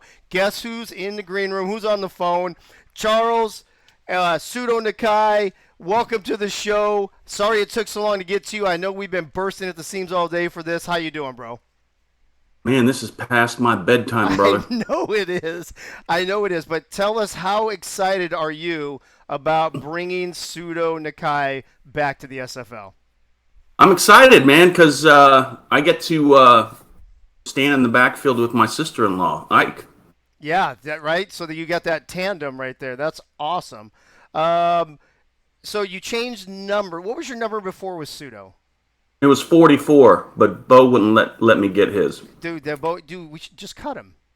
I even offered money, and he said Wait, no. dude, you know what? I bet if you cut Bo, we could pick up his brother Bubba. He probably wouldn't care what number he wears. We could just do that. Hey, so it was 44, but now 35. What made you decide to go with 35? Because Ike's 34, so I thought it would be good to be 34, 35 in the backfield. 35? That is awesome. Well, I'm glad that Pseudo's back. I'm glad that I'm back. Oh, look at Bo Martin Jr. I'm shocked. Bo Martin Jr. was just telling me earlier today. He's like, I feel out of the loop. I was like, well, that's kind of the point right now. We were trying to keep this hush-hush and top secret as long as possible. We had to have some conversations with Cam to keep it quiet, the whole 9 yards. So, because I didn't want, or I'm sorry, not with Cam, with you, Charles. Sorry, that you wouldn't publish my contract before we announced it, the whole 9 yards. So, Pseudo Nakai, welcome back to the SFL, Charles. Thanks for staying up. And any other words that you'd like to talk about? Lone Star, Pseudo, anything before you bounce? No, it's going to be a good year. I'm excited. We got a good nucleus of players, and I can't wait to get started. Yep, same here. Thanks for waiting around. I know it was a long show to wait, but that was a big announcement. We had to let everybody know. Dave, can I say something real quick? Absolutely, Nate. The way you started that intro, I'm sitting here going, you're going to bring me over to Lone Star just for you to bounce. What the heck? I was about ready to jump in my car and drive all the way down to Tennessee just to be like, are you freaking kidding me right now? That was the point. By the way, this does not negate the fact that I literally do need the help for the show. So please don't take that as I don't need help for the show. I wasn't sure where he was going with this either. Yeah. Hey, you got to make it fun. We got to have a little bit of drama, right? What's up? Somebody's asking in the chat, Pseudo, what position you're playing. Yes. Yeah. Okay. Good. Glad to hear that. All right. Great. All right, Charles. Thanks for staying up. Go to bed. Glad to have you back. Everybody. Glad to have Pseudo back. I'll talk to you tomorrow. All right. All right. Bye. Later, bro. All right, folks. Now we're going to the After Dark portion. And as promised, already in the room, ready to go, Hopefully, no tech issues whatsoever. Johnny UK is in the house to finish our interview that we couldn't really get going on Tuesday night due to tech difficulties. Johnny. Here comes the money, money, money, money, money, money, money, money, money, money. Dollar, ching, ching, bling, bling. Okay, Shane McMahon. I'm a Shane fan, man. Get out of here. Yeah. That was money, bro. That was money. How you guys doing tonight? Johnny, welcome back, bro. How you doing, man? Not bad, not bad. A little disappointed when everything's not set up perfect for me. The diva and me, you got me waiting. You have to. I got to follow up a pseudo Nakai return announcement, you had to wait on the other diva, bro. Come on. And you got 3 Revolution scabs sitting on the panel on the night you have me on. So but no. In all seriousness, I'm glad to be back. You know what? I don't really think that the what we did talk about on Tuesday came across very well. So I'd like to just kind of start over if you're cool with that. I don't remember Tuesday anyway, so go for it. Okay, well, you were at a party, getting hammered, all that stuff from the London show, probably. But I think the only question I was able to ask you the other night was, how this came about, how long ago. Obviously, we all assume Chad was the catalyst behind it all. We know how close you and Chad are, but how did the decision to go to London? How did it all start? How did it break down? And how many other teams were in contention? We did hear part of that, you saying the other teams were in contention, but you were so in and out. I just wanted you to kind of recap the whole thing for us. Yeah. To try and sum it up, Chad was a huge catalyst. He has been vocal about being a supporter of mine since day one. Once he knew that Louisiana, I wasn't going to be returning to Louisiana, he began to have conversations with me. He brought me in very quickly with Liam and Tanner and the other leaders of London to have conversations with them, to have conversations with Angus himself. It was important that, as Chad said, it's important that Angus, believed in the quarterback he's going to be basically passing the baton to. So, Angus and I developed a relationship as well. He's always been a leader here in London, and he'll continue to be, as the president over here. But yeah, it happened pretty quick. There were a total. I think I may have missaid. There's a total of 5 offers. I don't know what's considered an offer if a contract's not actually given to you through the system or whatnot. There was discussions with leadership of 5 organizations, including London. So 4 other organizations. The other 4 organizations, what they had in common is that they all came to me later after London, and were in need of a quarterback, and London wasn't in need of a quarterback when they approached me. So I thought that was really special that they looked at me with that type of value, and that they were willing to all be in agreement to hang up, for Angus to retire and take a different role with the organization, because they felt it was a one chance shot at getting me, and they believe in the impact that I can have over there. The other teams basically needed a quarterback, and I believe reached out more so out of desperation. So, obviously, Chad. Let's talk about your friendship, your relationship with Chad, because everybody knows that you guys are so tight. Were the other teams actually ever really in the mix? Was it a London thing all the way, or did you actually think about going to some other teams? I don't want to name teams. There were teams that had a higher chance than some others. I just knew right away it just wasn't going to happen. What's also important, is that I set myself up for success on the field. And that's important too. And where admittedly in the past I would not have looked at London for on the field success. I see what Chad, not only Chad, but all the leaders in London are doing. I was just one name of an extremely talented free agent class. Chad knows me. Chad knows, what pushes my buttons. There was a big narrative in Louisiana of me being kind of like the handoff goddess of the league and being, kind of always the second fiddle to Reggie Streeter. And that's not going to, be the case in London. He told me that, you will have weapons. You'll have the best weapons you've ever had. I like the guys in Louisiana. I developed a friendship with them. I like throwing those receivers the ball, but the truth is they don't have the talent on the field that the weapons I'll be throwing the ball to right now do.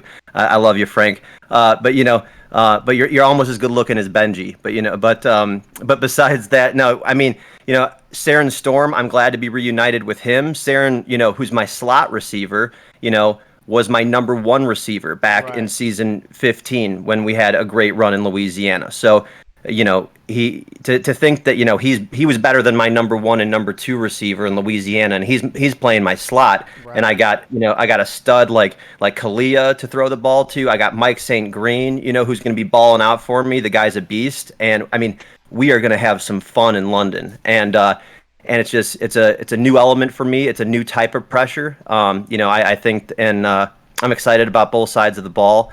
But that's what played into it too. So when it comes to the other teams and who was more in contention, to be frank with you, I was London all the way. I'll never deny a conversation with an organization. So I was willing to hear what they had to say, but they didn't really even have the weapons or the structure set up that could even match London if I didn't have the relationships and if they didn't come at me early and under certain circumstances. Hey, what's up, Coach? We can see Coach there shaking his head, saying talk to the hand or something. I'm not sure what he's saying exactly on the screen there.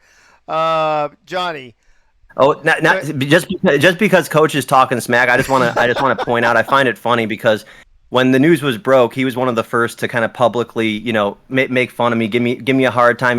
He's like, predicted it. There he goes, another team, another year. It's like, Doug, haven't you and your Bash Bro been on the same amount of teams as me in the same amount of years? Oh, snap.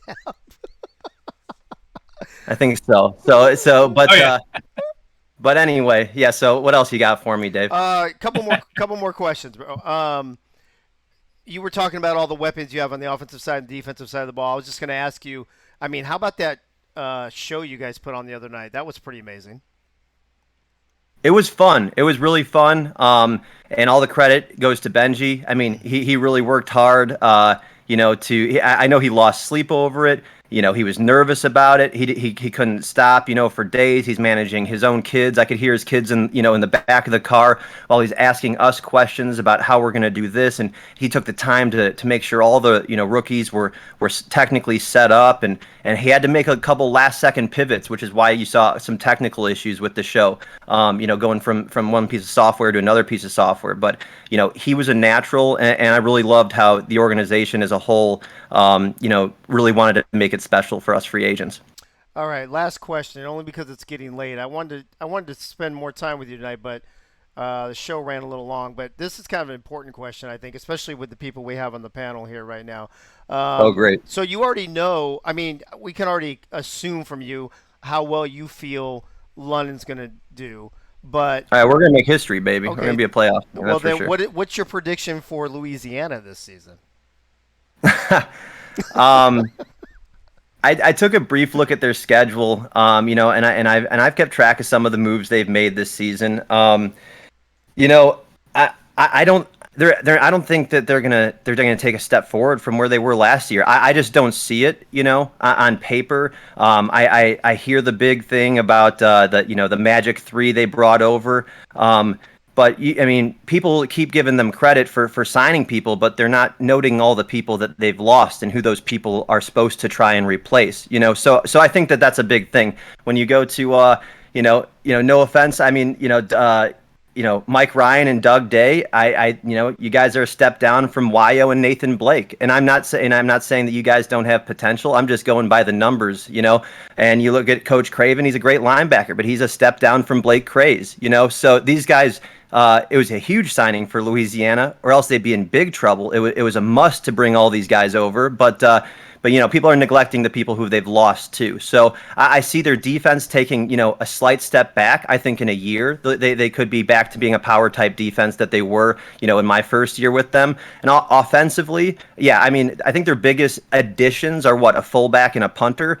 The fullback I can't deny. He's going to do some great things for Reggie back there. They're going to But the talk's always been that we're one-dimensional in Louisiana. That's not going to change with a rookie quarterback and one of the weakest wide receiver cores in the entire league. It's not going to change. And while you do add a great blocker in Cam, whoever your stud, fullback is. Cam Collier. Yeah. Cam Collier. Yeah. While you do add a great blocker in him, you lose an offensive lineman, at the same time. So, I just don't see, I don't see tons of evidence to point, So wow, Louisiana's going to turn it around. let me challenge you just a little bit. Are you able to see the screen right now? Do you see their schedule up, or are you on your phone?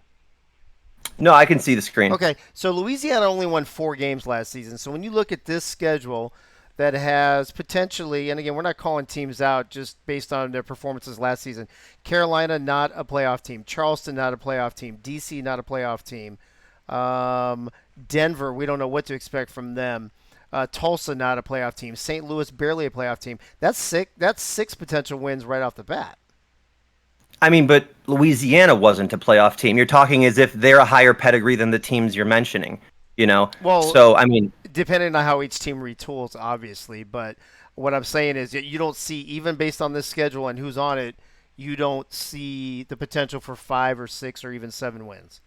I mean, if I was to do it real quick, Carolina, flip of a coin, Charleston win, Vancouver loss, Lone Star loss, DC, flip of a coin, Atlanta, flip of a coin, London loss, Denver, flip of a coin, Atlanta, they'll probably split those, Los Angeles, Louis lost, Tulsa lost. I mean, I think that they sure if the coin flips go their way, they could be a decent team. My point is I didn't see as much bang in the additions. You asked me how I think they're going to do. I think that they got some great people, some big media contributors. You got Tyler Falk, you got Craven. Everybody knows the Bash brothers. I mean, that stock of the Swamp Talk, man, that stock's going to rise because these guys can contribute in the media for sure, and they're great faces in the league. The team may even have 100 Twitter followers by the end of the season, but on the field, do I think they're going to take a step forward this season? I don't think so, and I'm looking forward to Week 7. All right, I want to give Johnny, hang on for a few more minutes. I want to give the panelists a chance to respond, especially the 3 Louisiana peeps. I'll start with Frank first. Frank, you have any comments or questions for Johnny? Wow. They say you got to either love Johnny or hate Johnny. I love Johnny. I love how he handles this sim league and the fun he has with it and everything like that. We just got to see, whenever we meet Week 7, see where we are and everything. I wish Johnny luck, except for on Week 7. All right. I appreciate it, Frank. I love you too. All right, brother. Tyler, you're the newest addition in Louisiana. Any thoughts or questions, comments for Johnny?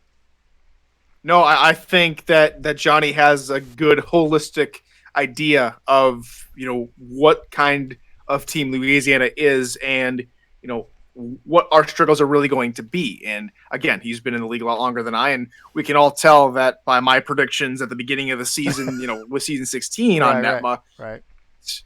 I didn't have the full picture of the SFL and how teams break down and different things like that. So, with how Johnny's going after it is things that I've begun to take on, and even during my time on NETMA, me saying a couple things, and with him and the Pickler PR team, along with his wife, coming in and giving me tips on how to become a better journalist and how to be more prepared for things and stuff like that.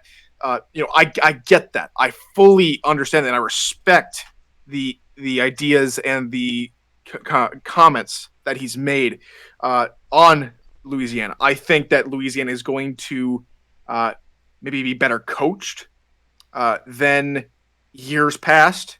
Again, we are going to be, on paper, it's tough. It's going to be a tough season for Louisiana. Who's coaching you guys? What's the structure over there this year?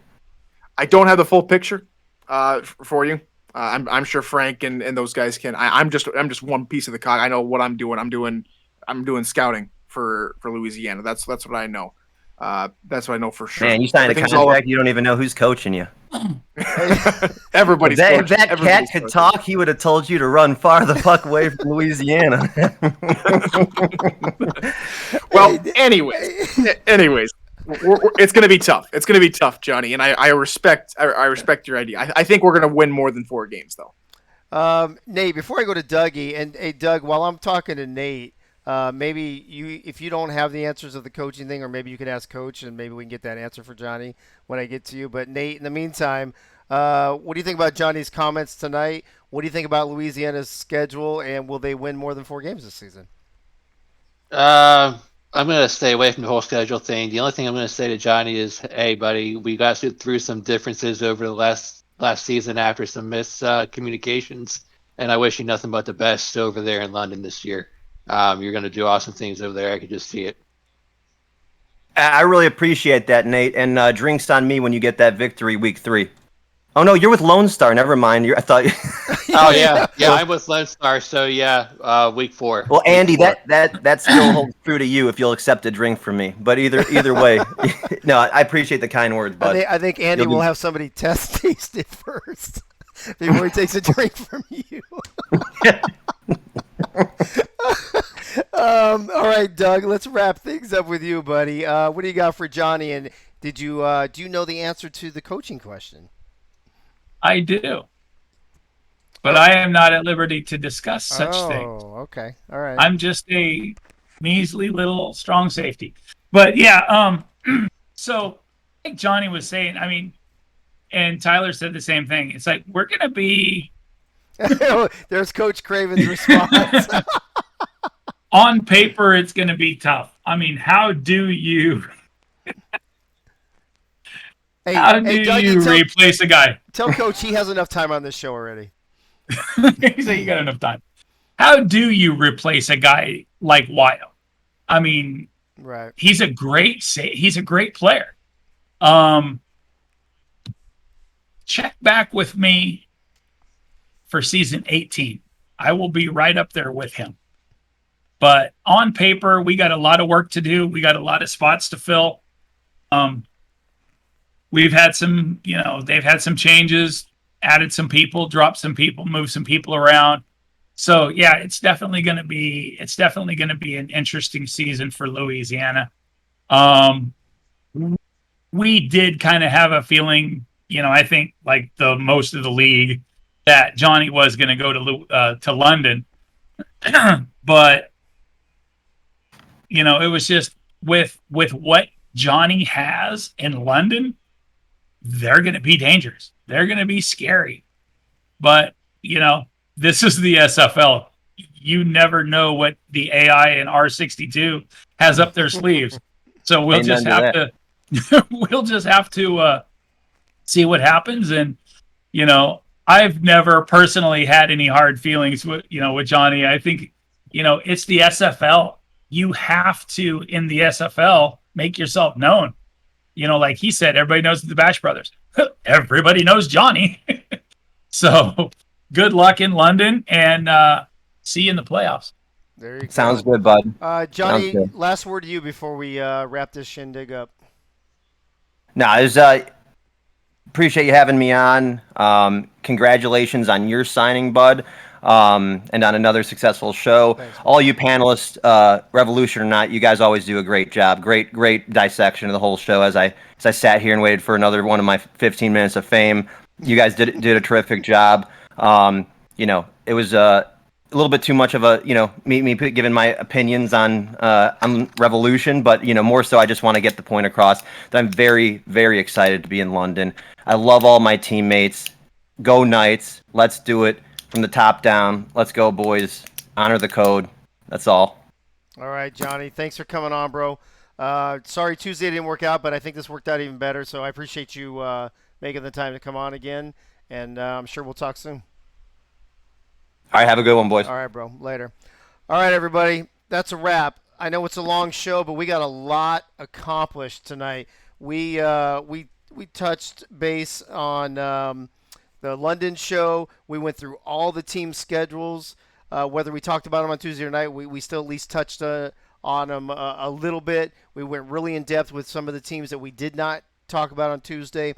We got to celebrate Gunny's 100th show tonight, the 100th time he's given us his pearls of wisdom, and we got to make a show announcement of Pseudo Nakai returning to the SFL, and of course the interview with Johnny. So we had just a packed show. I want to thank Charles for coming on. I want to thank Johnny for coming on. Of course, the panel for tonight: Frank the Franchise Wade, Tyler Falk, Nate Hall, and Dougie. Doug, how many Twinkies did you knock out tonight? 5. 5.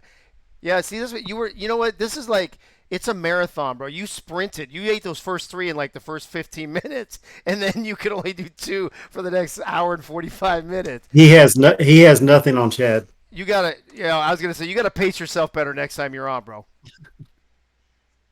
I'm on a sugar high. I'm going to be up all night. Well, good. I'm sure it sounds like Coach isn't very happy with you in the chat anyway. Anyway, all right. Thank you, everybody, for being on. Thank you, party people, for being in the chat, giving us the funny stuff to read and going back and forth and questions and comments and picks and all that stuff. I love it. Also, please don't forget, if you want to help out with Access Live so we can keep this thing going come season 17, please DM me, reach out to me so we can keep this thing going in season 17. In the meantime, thanks again to the panel, Johnny, Cam, or Charles, whatever the hell your name is, the guy that that I work for, and all the party people. We'll see you Tuesday night when we talk a lot about the draft. Don't forget that we do have the draft this weekend, and Eddie will have his show at 4 p.m. on Saturday, just before the draft. All right. In the meantime, I'll see you on Tuesday. Thank you again, everybody. I'll see you on Tuesday when I see you at the Tees.